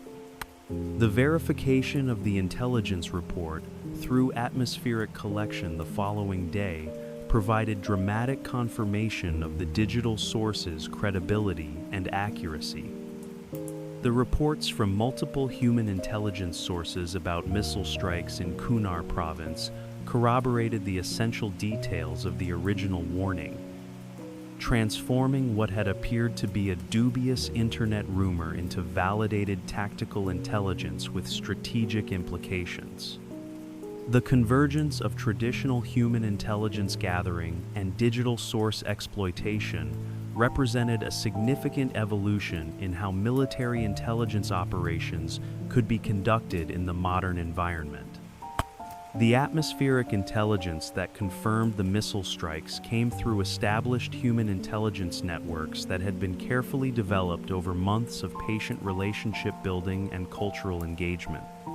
The three separate sources reporting similar information about Pashtun community discussions provided the kind of corroboration that transformed individual reports into actionable intelligence. The consistency across multiple independent sources indicated that the missile strikes had indeed occurred and had generated sufficient community impact to become a significant topic of conversation among local populations. This convergence of digital warning and human intelligence verification demonstrated how different intelligence disciplines could complement and reinforce each other to provide more comprehensive understanding of developing situations. The initial digital warning had provided early notification of potential tactical significance, while the human intelligence follow-up had confirmed the accuracy of the report and provided additional context about its broader implications. The job offer that emerged from this unusual intelligence episode reflected a growing recognition within the private intelligence community that individuals with both traditional intelligence skills and digital literacy could provide unique value in addressing emerging cyber threats. The transition from battlefield psychological operations to corporate threat intelligence represented a natural evolution for someone with Jonathan's combination of analytical skills and technical interests. As Jonathan prepared to transition from military service to the private sector, he carried with him lessons about the convergence of traditional and digital intelligence that would prove invaluable in his new role, where understanding both human behavior and cyber threats would become essential skills in protecting corporate interests from an increasingly sophisticated array of digital adversaries. The anonymous connection. When the digital heartbeat of a major corporation suddenly flatlined in the midst of a coordinated cyber assault, a former psychological operations specialist found himself applying the same patient observation skills once used to decode the motivations of Afghan villagers to penetrate the online communities where hackers gathered to boast about their Sans and Alay villagers. Digital conquests. The transition from reading human terrain to navigating cyber landscapes would prove more seamless than anyone might have expected. Jonathan's new role in the private sector placed him at the intersection of traditional intelligence analysis and emerging cyber threat detection, where the skills developed during years of psychological operations proved remarkably transferable to understanding hacker communities and their motivations. The transition from military service to corporate threat intelligence represented more than a simple career change. It marked the evolution of warfare itself into domains that transcended physical geography and conventional military thinking. The threat intelligence industry had emerged in response to the growing sophistication of cyber attacks and the inability of most organizations to understand or predict the digital threats they faced. While many companies possessed adequate technical defenses against known attack methods, few had developed the analytical capabilities needed to anticipate new threats or understand the human motivations driving cyber criminal activity. Jonathan's unique background provided exactly the combination of skills that made effective threat intelligence possible. His experience in analyzing adversary communications, understanding group dynamics, and predicting behavioral patterns from limited information sources translated directly to the challenge of monitoring hacker communities and identifying emerging threats before they materialized into actual attacks. The client whose website had suffered the network time protocol distributed denial of service attack represented the kind of challenge that traditional cybersecurity approaches struggled to address effectively. The technical aspects of the attack could be mitigated through defensive measures, but understanding who was responsible and why they had chosen this particular target required different analytical approaches that drew more from intelligence work than from computer science. The request to identify the source of the attack reflected a growing recognition among corporate leaders that cybersecurity required more than just technical defenses. Organizations increasingly needed to understand the threat landscape they operated within, including the motivations, capabilities, and targeting patterns of the adversaries they faced. This intelligence-driven approach to cybersecurity represented a fundamental shift in how businesses thought about protecting their digital assets. Jonathan's investigation methodology reflected lessons learned from years of analyzing adversary communications and behavior patterns in military contexts. Rather than focusing primarily on the technical details of the attack itself, he began by mapping the social and communication networks where attackers might discuss their activities or claim responsibility for their operations. The decision to monitor anonymous affiliated social media accounts proved prescient, as the Hacktivist Collective had developed a pattern of publicizing their activities through Twitter and other platforms. This public claiming of responsibility served multiple purposes for the group, including recruitment, intimidation of future targets, and demonstration of their capabilities to potential supporters and adversaries alike. The discovery of discussions about the attack in internet relay chat channels frequented by anonymous members provided the breakthrough that traditional technical forensics had been unable to achieve. These chat environments served as informal gathering places where hackers discussed ongoing operations, shared techniques, and coordinated activities with like-minded individuals from around the world. The intelligence value of these chat channels lay not just in their content, but in their relatively open nature and the tendency of participants to engage in boastful behavior that revealed more information than they might have intended. The psychology of online communities often encouraged individuals to claim credit for successful attacks and provide details about their methods in ways that would have been considered operationally dangerous in more disciplined organizations. Jonathan's approach to analyzing these communications drew heavily from his atmospheric intelligence experience in Afghanistan, where seemingly casual conversations could reveal important insights about community attitudes and individual motivations. The same principles that had guided his analysis of taxi driver reports about local political sentiment proved applicable to understanding hacker chat room discussions about target selection and attack planning. The identification of the specific individual responsible for the attack required combining multiple information sources in ways that demonstrated the convergence of traditional investigative techniques with digital forensics. The attacker's failure to properly mask their Internet Protocol address provided technical evidence, while their participation in unencrypted chat channels revealed geographic and demographic information that narrowed the investigation significantly.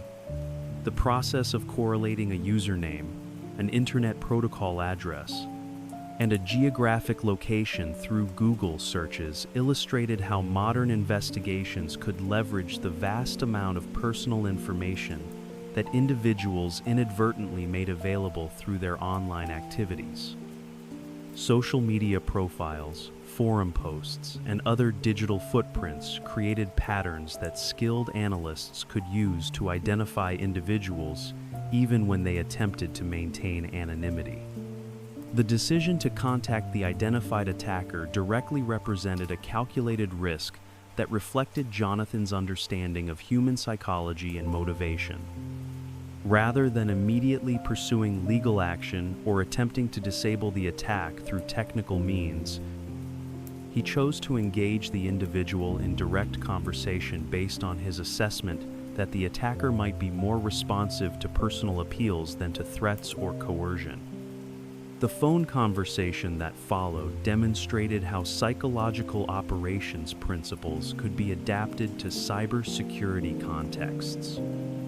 Jonathan's approach emphasized understanding the attacker's motivations and offering alternative pathways for demonstrating technical skills rather than attempting to intimidate or threaten the individual into compliance. The revelation that the attacker was a 16-year-old demonstrated both the democratization of cyber attack capabilities and the importance of understanding individual motivations rather than assuming that all cyber threats originated from sophisticated criminal organizations or state-sponsored groups.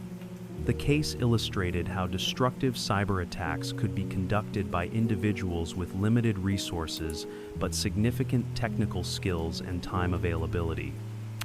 The successful resolution of the incident through direct engagement rather than law enforcement action reflected Jonathan's preference for rehabilitation over punishment when dealing with young offenders whose primary motivation appeared to be curiosity and skill demonstration rather than malicious intent or financial gain. This approach acknowledged the potential value of redirecting technical talents toward constructive purposes rather than simply criminalizing them. The long-term outcome, with the former attacker becoming a respected speaker at security conferences, validated the wisdom of this approach and demonstrated how effective threat intelligence could transform adversaries into allies while building broader understanding of cybersecurity challenges and solutions. The invisible influence machine.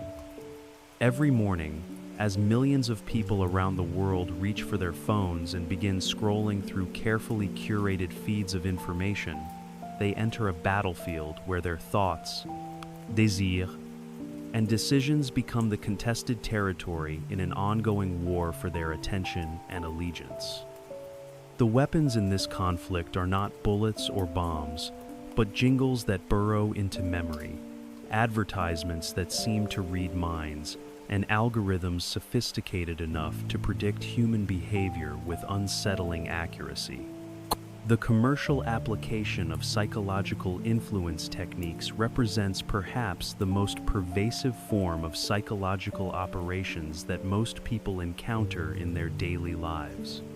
Unlike military psychological operations that target foreign populations during conflicts, commercial influence campaigns operate continuously within civilian populations, shaping preferences, behaviors, and even fundamental beliefs about what constitutes a meaningful life.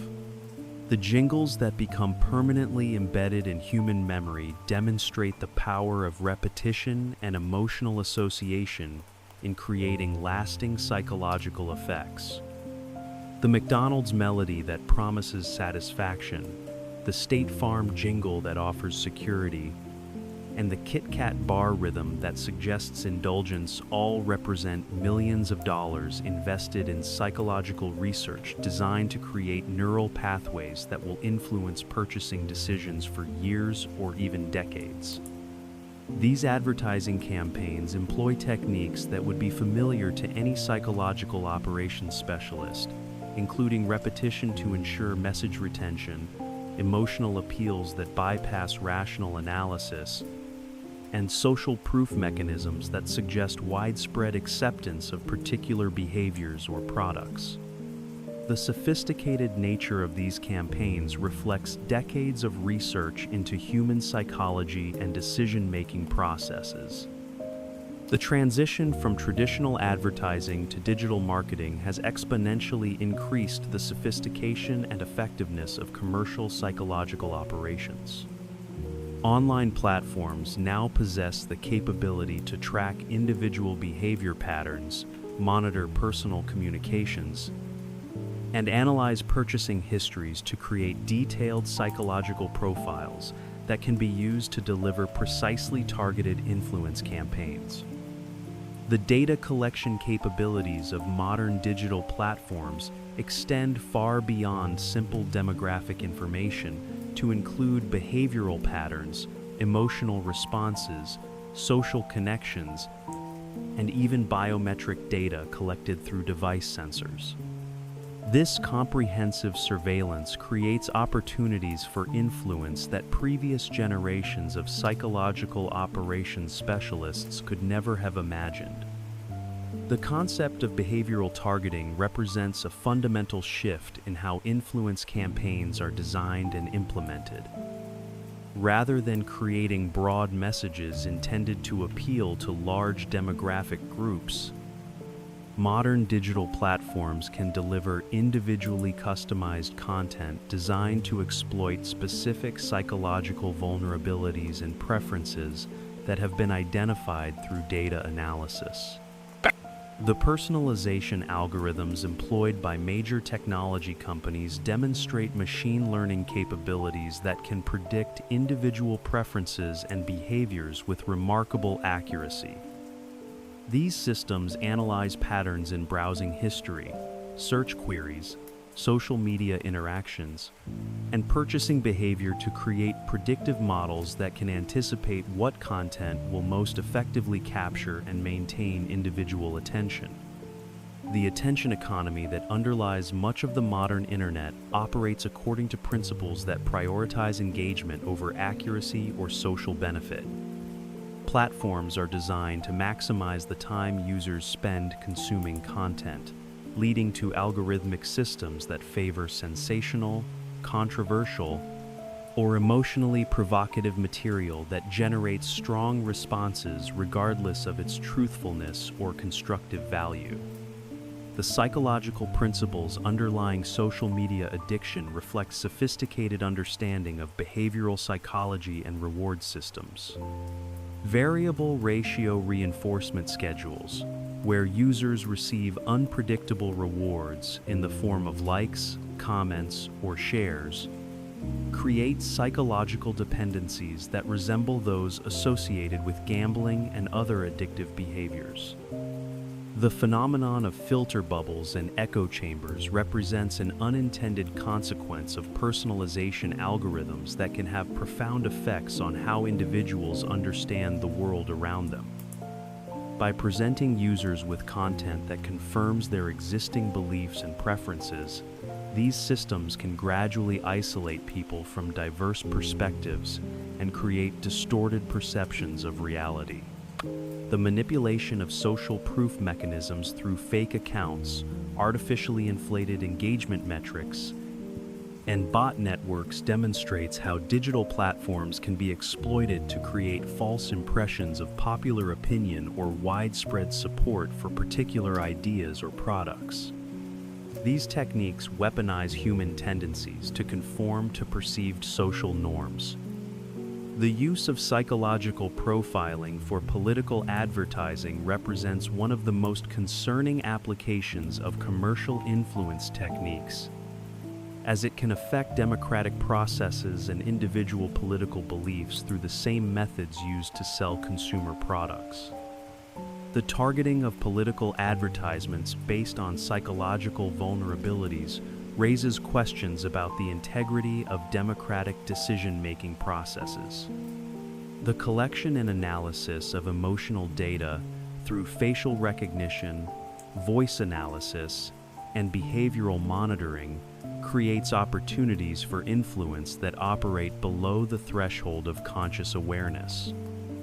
These techniques can identify emotional states and deliver targeted content designed to exploit particular moods or psychological conditions. The concept of persuasive design encompasses a broad range of techniques used to influence user behavior through interface design, content presentation, and interaction patterns. These methods can guide users towards specific actions or decisions while maintaining the illusion that they are making independent choices based on their own preferences. The integration of artificial intelligence into influence systems creates possibilities for manipulation that exceed human capabilities in both scale and sophistication.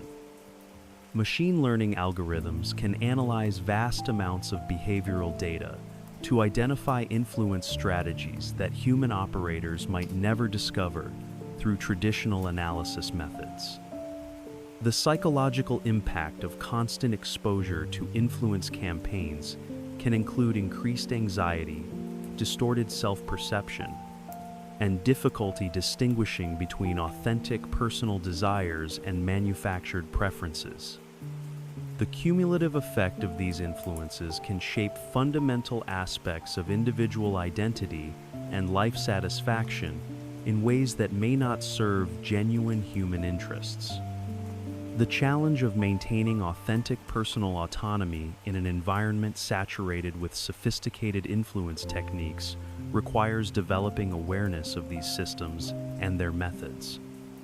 Understanding how psychological operations function in commercial contexts can provide individuals with tools for recognizing and resisting manipulation while still benefiting from useful products and services. The recognition that everyone exists as a target of ongoing psychological operations represents a fundamental shift in how modern life must be understood and navigated, requiring new forms of digital literacy and psychological awareness that previous generations never needed to develop. The mimetic battlefield.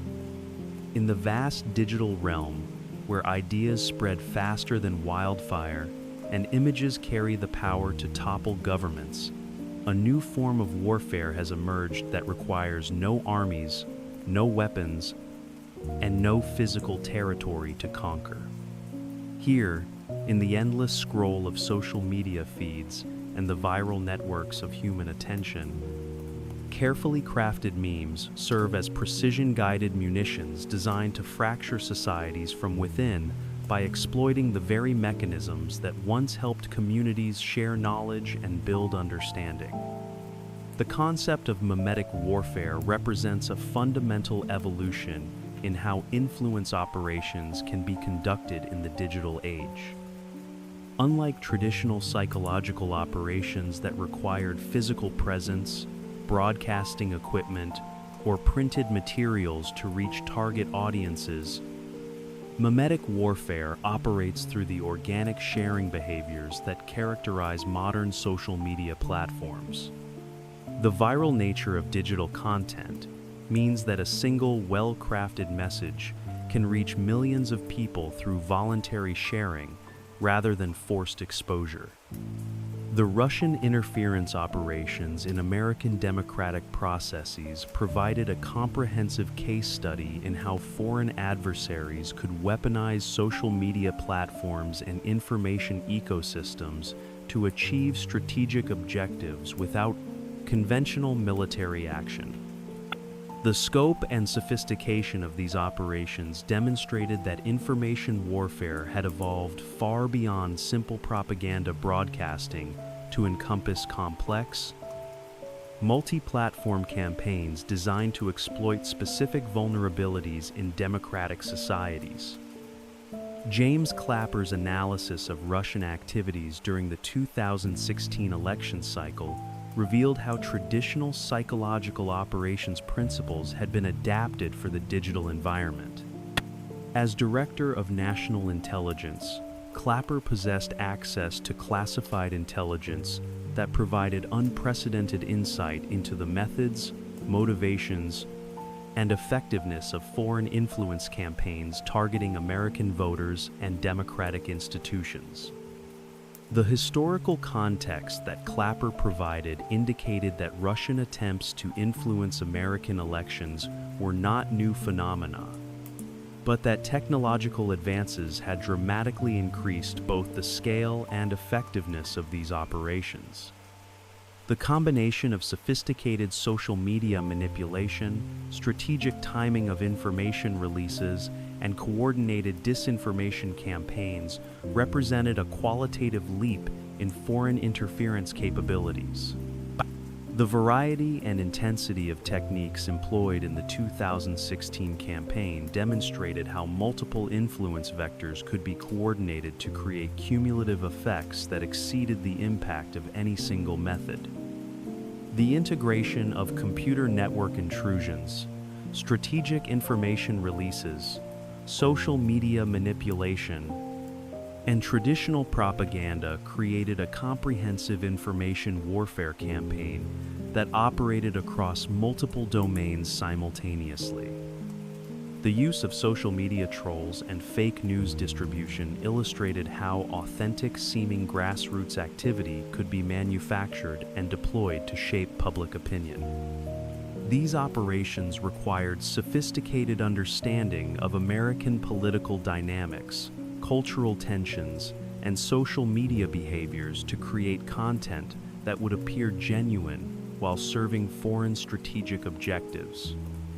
The role of RT, Russia's international propaganda network, in amplifying and legitimizing disinformation campaigns demonstrated how state-controlled media organizations could be integrated into broader influence operations. The combination of professional production values with strategic messaging created content that could compete effectively for attention in crowded media environments. The primary objectives of these influence operations focused on undermining confidence in democratic institutions and processes rather than promoting specific policy outcomes. The strategy of casting doubt in the minds of voters reflected an understanding that democratic legitimacy depended on public trust and that erosion of this trust could achieve strategic advantages without requiring direct confrontation. The targeting of specific political figures revealed how personal animosity and strategic calculation could combine to shape foreign influence operations. The focus on anti-Hillary Clinton messaging demonstrated how psychological operations could exploit existing political divisions and amplify organic opposition research to achieve disproportionate effects on public opinion. The evolution of these operations as the political landscape changed showed how sophisticated influence campaigns could adapt their objectives and methods in response to changing circumstances. The shift from general election interference to supporting specific candidates illustrated the tactical flexibility that characterized modern information warfare.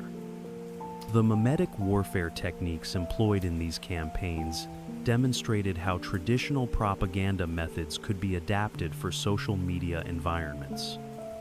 Memes that combined factual kernels with emotional manipulation could spread rapidly through social networks while avoiding the scrutiny that more obvious propaganda might receive from platform moderation systems. The psychological mechanisms underlying meme effectiveness drew upon fundamental aspects of human cognition and social behavior. The combination of visual and textual elements could convey complex political messages in formats that were easily consumed and shared, making them ideal vehicles for influence operations, targeting populations with limited attention spans or political engagement. The phenomenon of viral distribution meant that successful memes could reach audiences far beyond their original intended targets, creating opportunities for foreign influence operations to affect domestic political conversations through indirect channels. American users who shared Russian-created content often did so without awareness of its origins, effectively serving as unwitting participants in foreign influence campaigns.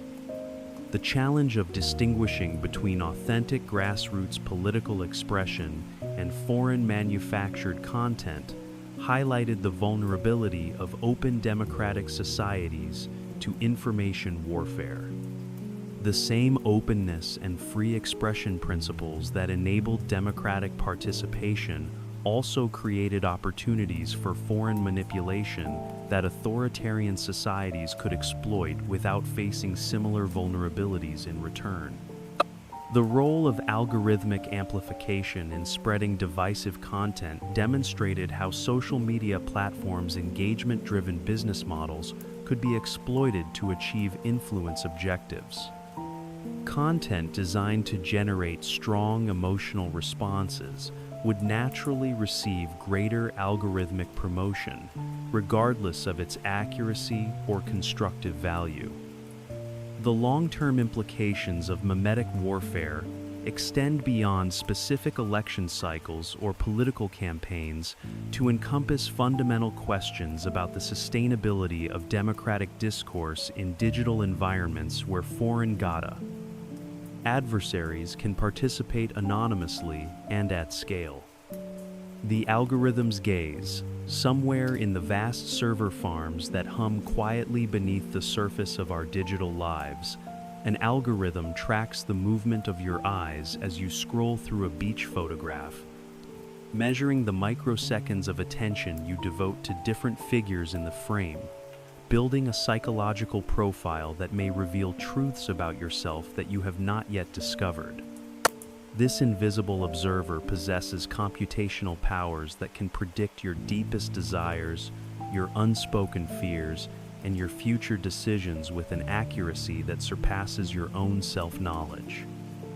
The philosopher and historian Yuval Noah Harari offers a deeply personal illustration of how algorithmic intelligence can transcend human self-awareness through his own experience of recognizing his sexual orientation later than an Engels Leavler algorithm might have detected it. His reflection reveals the profound implications of living in an era where external systems can identify fundamental aspects of personal identity through behavioral analysis that operates below the threshold of conscious recognition.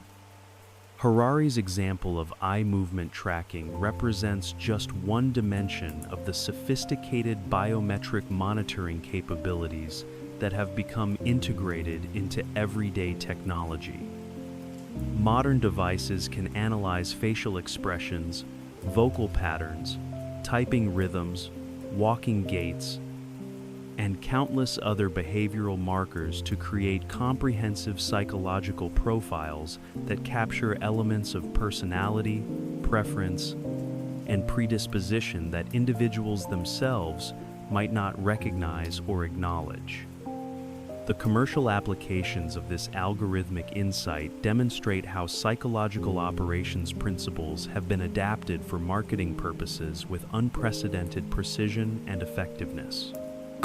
When corporations like Coca-Cola possess more accurate knowledge of individual sexual orientation than the individuals themselves, they gain strategic advantages in advertising and product positioning that traditional demographic targeting could never achieve.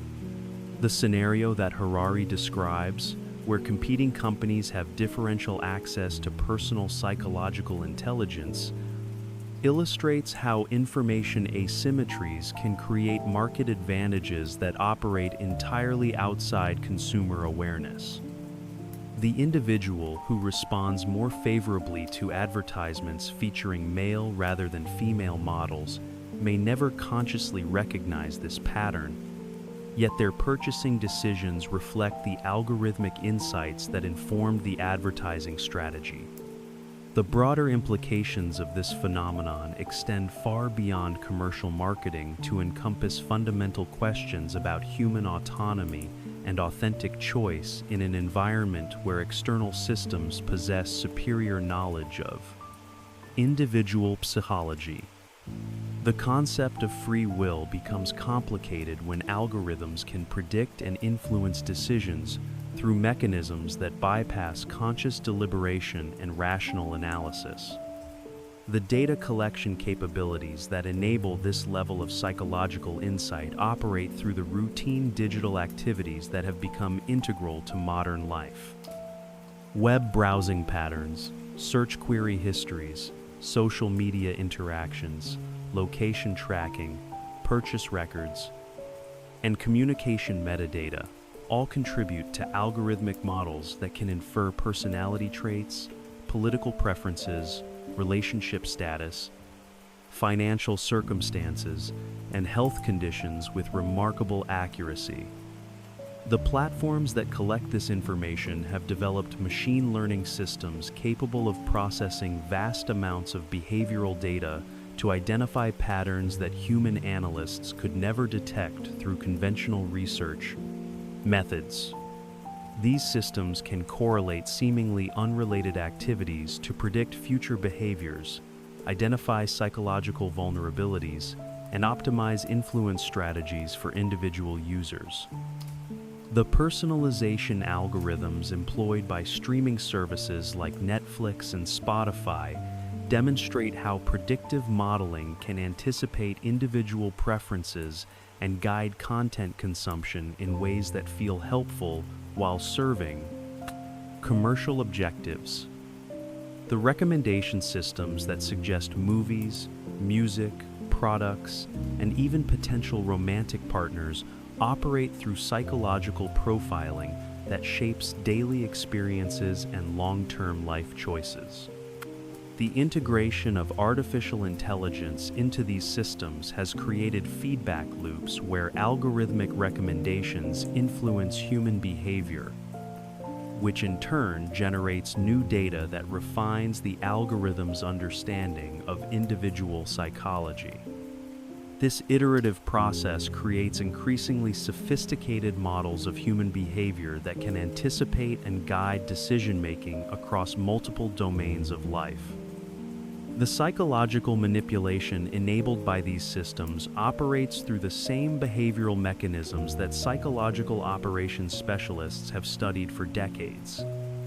Variable reinforcement schedules, social proof exploitation, authority figure impersonation, and emotional state manipulation all find expression in digital environments where they can be deployed with surgical precision against individual psychological profiles.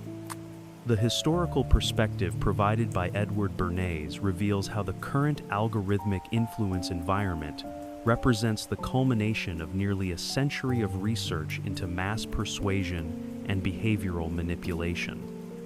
Bernays, who served on the Committee on Public Information during World War I, pioneered techniques for influencing public opinion that laid the foundation for both commercial advertising and political propaganda. Bernays' recognition that ideas could serve as weapons more effective than bullets anticipated the modern information warfare environment where psychological operations achieve strategic objectives through influence rather than force. His approach to propaganda emphasized emotional appeals over rational argument, recognizing that human decision-making processes could be manipulated more effectively through subconscious psychological mechanisms than through conscious persuasion. The techniques that Bernays developed for promoting cigarette consumption among women illustrate how commercial objectives could be achieved through cultural manipulation and symbolic association. His orchestration of the Easter Parade smoking demonstration, where cigarettes were rebranded as torches of freedom, demonstrated how marketing campaigns could exploit political and social movements to achieve commercial objectives. The modern equivalent of Bernays' techniques can be seen in the sophisticated influence campaigns that operate through social media platforms and algorithmic content curation.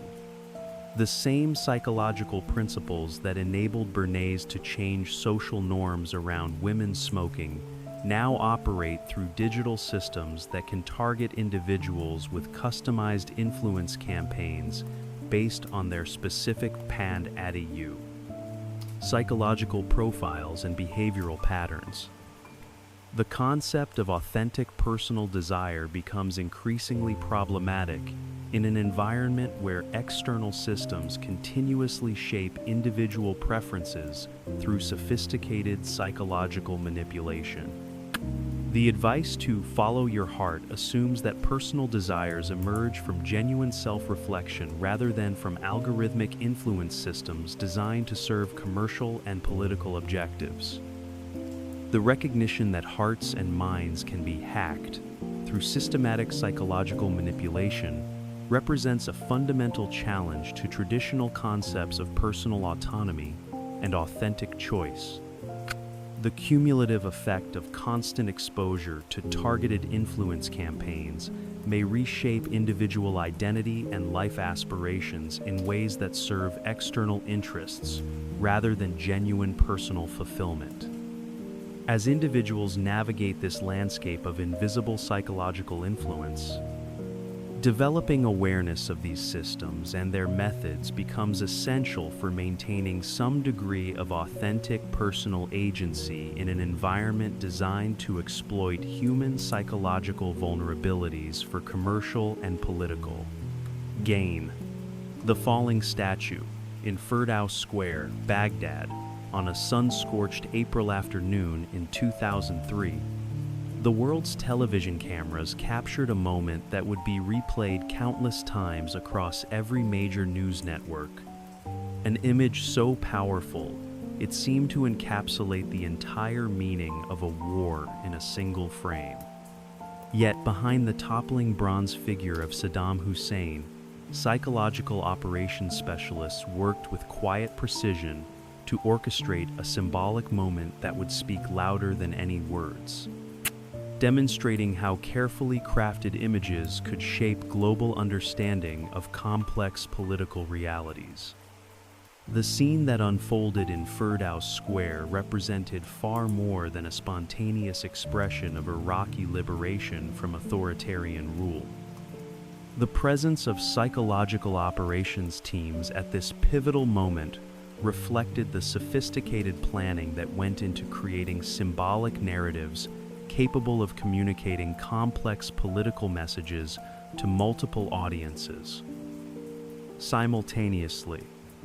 The falling statue would serve different purposes for different viewers, yet its impact would resonate across cultural and political boundaries with remarkable consistency. The logistical requirements for capturing this moment revealed the extent to which modern warfare had evolved to accommodate media considerations alongside traditional military objectives. The concentration of international news crews at the Palestine Hotel provided the perfect viewing platform for documenting the statue's destruction, ensuring that this symbolic act would receive maximum global exposure through the very media infrastructure that the psychological operations teams understood would amplify their message. The BBC World Affairs reporter who witnessed these events from the hotel balcony later described the scene as a made-for-television moment, an observation that captured both the authentic emotions involved and the careful staging required to ensure effective communication. The reporter's acknowledgement that this was really the only event that they saw about Iraqis coming out highlighted how individual symbolic moments could come to represent entire populations and their presumed attitudes towards regime change. The 500-page U.S. Army investigation into Operation Iraqi Freedom provides detailed documentation of the psychological operations team's involvement in the statue toppling, revealing how military planners had recognized the symbolic importance of this moment and allocated appropriate resources to ensure its success. The official military record demonstrates that this event was neither purely spontaneous nor entirely artificial, but rather represented a carefully managed convergence of authentic local sentiment and strategic communication objectives. The psychological operations specialists who participated in this event brought months of cultural training and operational experience to bear on the challenge of creating effective symbolic communication. Their understanding of Iraqi political dynamics, social hierarchies, and cultural symbolism enabled them to recognize and amplify the symbolic potential of the statue's destruction, while ensuring that the event would resonate appropriately with both local and international audiences.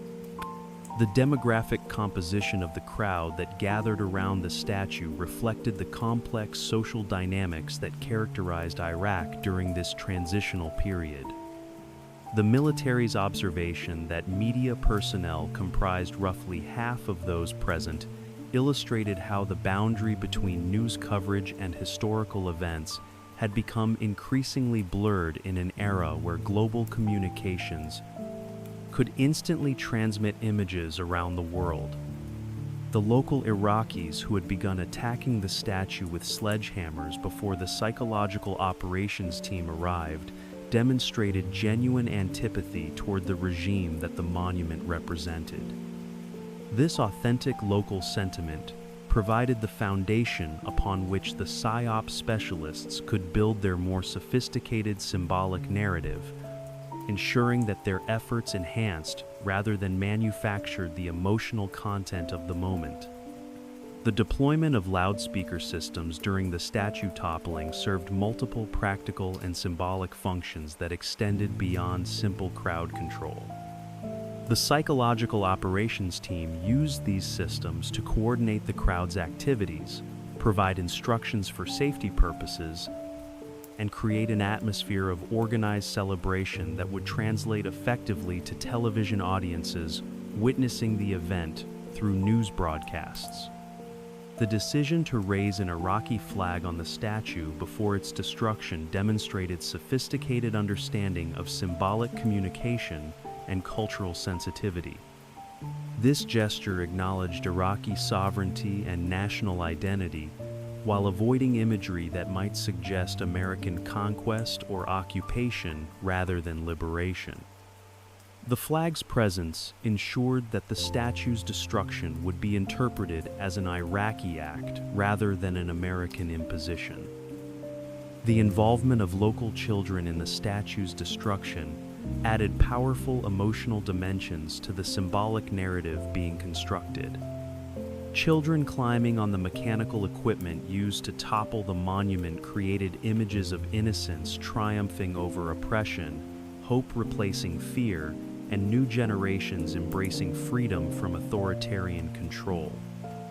These visual elements enhance the event's emotional impact for international audiences. The multiple audiences that witnessed this symbolic moment received different but complementary messages depending on their cultural context and political perspective. For Iraqi audiences, the statue's destruction represented the end of a regime that had controlled their lives for decades and the possibility of new political arrangements that might better serve their interests and aspirations. For American audiences, the falling statue provided visual confirmation that military intervention had achieved its stated objectives of regime change and liberation. The images of celebrating Iraqis validated the narrative that American forces were welcomed as liberators rather than resented as occupiers, supporting public approval for ongoing military operations. For international audiences, the statue's destruction offered evidence that the Iraqi population supported regime change and welcomed international intervention. This symbolic moment helped legitimize American military action in the eyes of global observers who might otherwise have questioned the necessity or legality of the invasion. The lasting impact of this carefully orchestrated moment demonstrates how psychological operations could achieve strategic communication objectives that exceeded the tactical military gains of conventional warfare. The image of the falling statue became embedded in collective memory as a defining moment of the Iraq conflict, shaping public understanding of the war's purpose and meaning in ways that influenced political discourse for years afterward. As we reach the end of our journey through the hidden world of psychological influence, the falling statue serves as a reminder that in our modern age, where images travel instantly across the globe and shape public understanding of complex events, the ability to recognize and understand the craft behind powerful symbolic moments becomes an essential skill for maintaining clarity about the forces that seek to shape our thoughts, our emotions, and ultimately, our choices. As we draw our exploration to a close, let us settle into the quiet wisdom that comes from understanding the invisible forces that shape our daily experiences. Throughout our journey, we have wandered through the hidden landscapes of influence and persuasion, from the dusty streets of Afghanistan, where loudspeakers called across ancient valleys, to the gleaming server farms where algorithms parse our every digital gesture.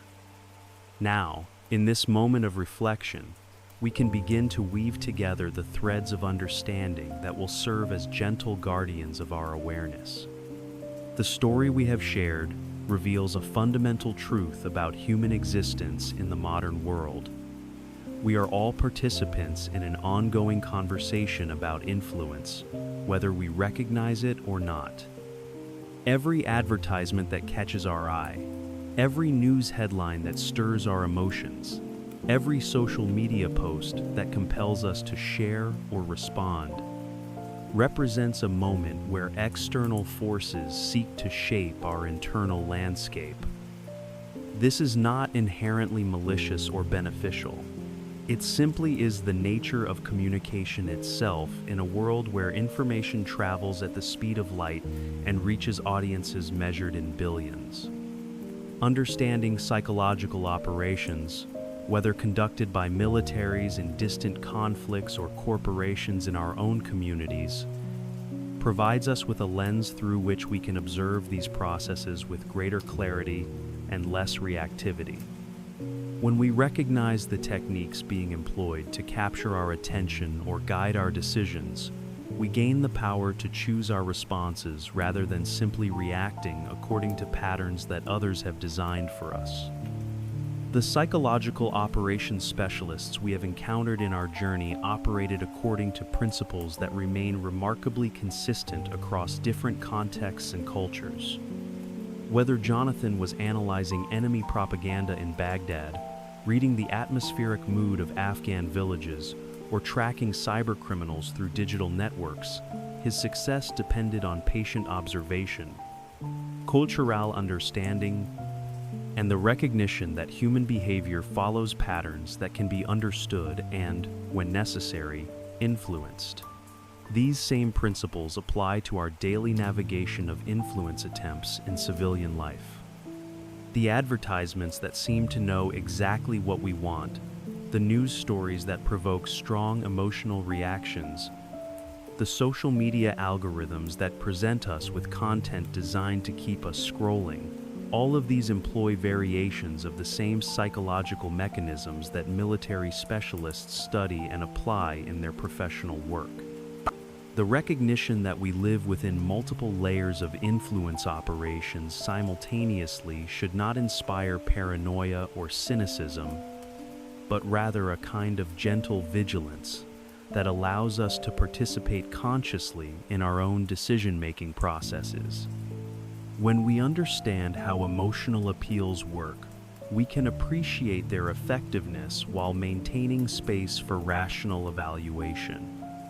When we recognize social proof mechanisms, we can acknowledge their influence while preserving our capacity for independent judgment. The digital environment that increasingly mediates our relationships with information presents both unprecedented opportunities and unique challenges for maintaining psychological autonomy. The algorithms that curate our news feeds, recommend our entertainment, and suggest our purchases operate with a level of personalization that previous generations of influence specialists could never have imagined.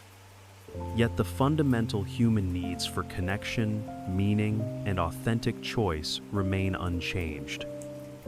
The key to navigating this landscape lies not in attempting to avoid all forms of influence, which would be neither possible nor desirable in an interconnected world, but in developing the capacity to recognize influence when it occurs and to evaluate whether it serves our genuine interests and values.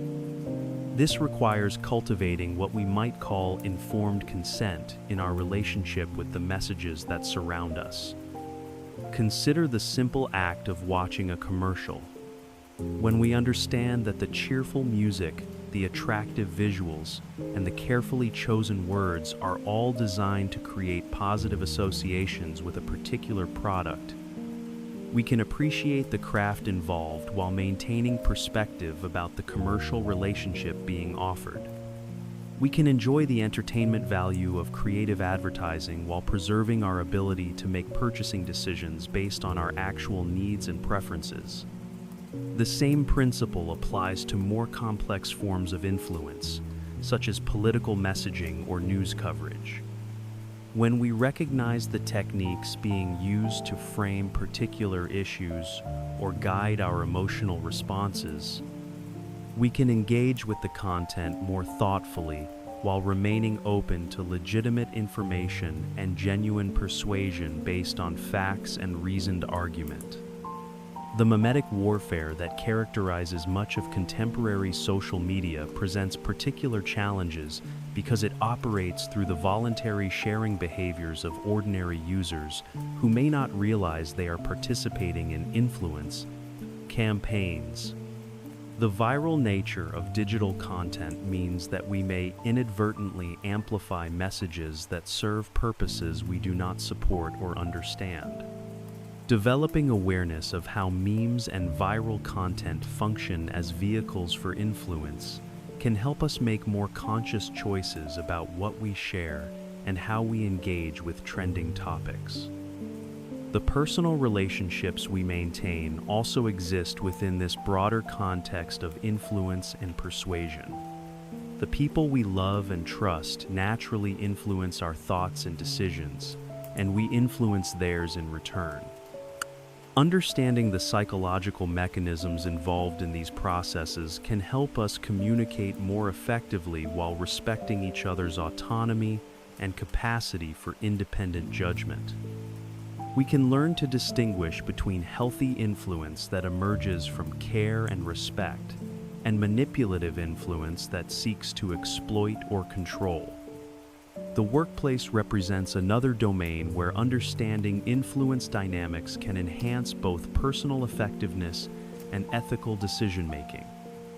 Whether we are seeking to persuade colleagues to support our ideas, responding to management directives, or navigating office politics, awareness of psychological operations principles can help us communicate more skillfully while maintaining our integrity and respecting others' autonomy. The educational implications of understanding psychological influence extend throughout our lives. From helping children develop media literacy skills to supporting elderly family members in recognizing sophisticated scams that exploit psychological vulnerabilities. As influence techniques become more sophisticated and widely deployed, the ability to recognize and evaluate these methods becomes an essential life skill that we can share with those we care about. The therapeutic value of understanding influence also deserves recognition. Many forms of psychological distress involve internal voices or thought patterns that function like psychological operations directed against ourselves. Depression often employs propaganda techniques that exaggerate negative aspects of our experience while minimizing positive elements. Anxiety frequently uses fear-based messaging that overestimates threats while underestimating our capacity to cope with challenges. By applying the same analytical skills that psychological operations specialists use to evaluate external influence campaigns, we can begin to recognize and question the internal narratives that may not serve our well-being. This is not about eliminating all emotional responses or critical self-reflection, but about developing the capacity to distinguish between helpful internal guidance and psychological patterns that undermine our flourishing. The spiritual dimensions of psychological awareness also merit consideration. Many wisdom traditions emphasize the importance of discernment in evaluating the thoughts, emotions, and impulses that arise in consciousness. Understanding how external influences can shape our internal experience can support contemplative practices that cultivate greater clarity about which mental and emotional patterns serve our highest purposes. As we look toward the future, the landscape of psychological influence will undoubtedly continue to evolve in response to technological advances and changing social conditions.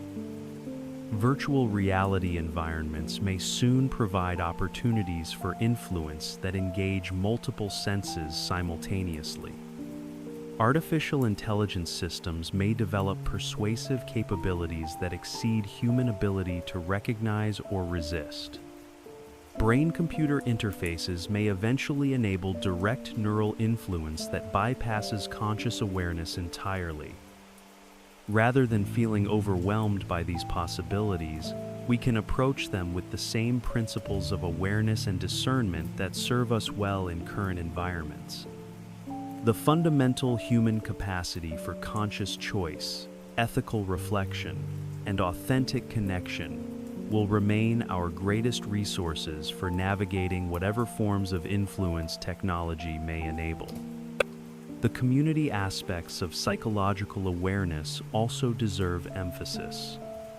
While individual discernment remains essential, we can also support each other in recognizing and evaluating influence attempts.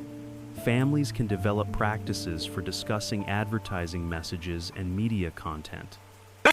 Friend groups can share observations about social media algorithms and their effects on mood and behavior. Communities can work together to identify and counter disinformation campaigns that seek to exploit local tensions or concerns. The democratic implications of widespread psychological literacy are profound. When citizens understand how influence operations function, they become more capable of participating thoughtfully in democratic processes while resisting attempts to manipulate their political engagement. This does not mean becoming cynical about all political communication, but rather developing the capacity to distinguish between legitimate persuasion based on shared values and evidence, and manipulative techniques designed to exploit psychological vulnerabilities. As we prepare to rest and allow these insights to settle into our consciousness, we can take comfort in knowing that awareness itself provides significant protection against unwanted influence. The psychological operations specialists we have encountered throughout our journey succeeded primarily when their targets remained unaware of the techniques being employed against them. When people understand how influence works, they become much more difficult to manipulate and much more capable of making conscious choices about when and how to be influenced. The gentle vigilance we cultivate need not be exhausting or paranoid. Like an experienced sailor who reads wind patterns and weather signs without becoming anxious about every cloud, we can learn to notice influence attempts without becoming reactive or defensive about them. This awareness can actually enhance our appreciation for skillful communication and creative expression while preserving our autonomy and discernment. Sleep itself provides a natural refuge from the constant stream of influence attempts that characterize waking life. In rest, our minds can process the day's experiences, integrate new understanding, and restore the mental clarity that supports wise decision-making. The quiet hours of night offer opportunities for the deeper wisdom that emerges when we step back from the immediate pressures of social and commercial messaging.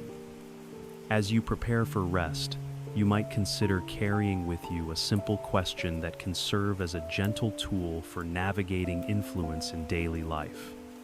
Who benefits if I believe or act on this message? This question does not require cynicism or suspicion, but simply invites conscious reflection about the purposes served by the various communications we encounter.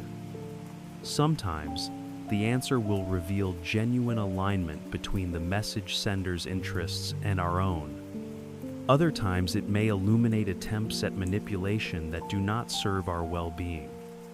The journey we have shared reveals that psychological operations, in all their forms, represent neither pure good nor pure evil, but rather tools that can be employed for various purposes by various actors. Military psychological operations may serve legitimate security objectives while also raising ethical questions about manipulation and consent. Commercial influence may provide useful information about products and services while also exploiting psychological vulnerabilities for profit. Political communication may facilitate democratic participation while also manipulating emotional responses for partisan advantage. Our task as conscious participants in this influence-rich environment is to develop the discernment that allows us to engage thoughtfully with these various forms of communication while preserving our capacity for authentic choice and genuine relationship. This is ongoing work that requires patience, practice, and compassion for ourselves and others as we all navigate these complex dynamics together.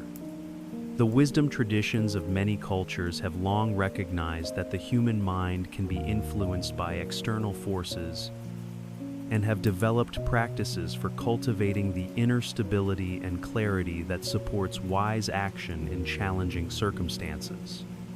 Meditation, prayer, contemplation, and other reflective practices can complement our intellectual understanding of influence techniques by strengthening our capacity to observe our own mental and emotional processes with gentle detachment. As our exploration draws to a close, we can rest in the knowledge that understanding brings freedom, awareness creates choice, and consciousness itself provides the foundation for authentic living in a world filled with attempts to shape our thoughts, feelings, and actions.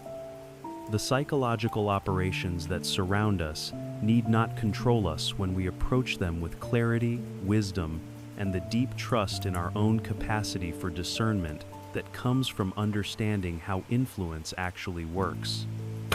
Tomorrow will bring new messages, new algorithms, new attempts to capture our attention and guide our decisions. But tonight, we can rest in the quiet confidence that comes from understanding these processes, appreciating the human creativity and ingenuity they represent, while maintaining our precious capacity to choose our own responses to the endless conversation of influence that characterizes modern life. The falling statue that concluded our journey reminds us that even the most carefully orchestrated symbolic moments depend ultimately on authentic human responses for their power and meaning. No amount of psychological sophistication can create genuine emotion or manufacture authentic connection.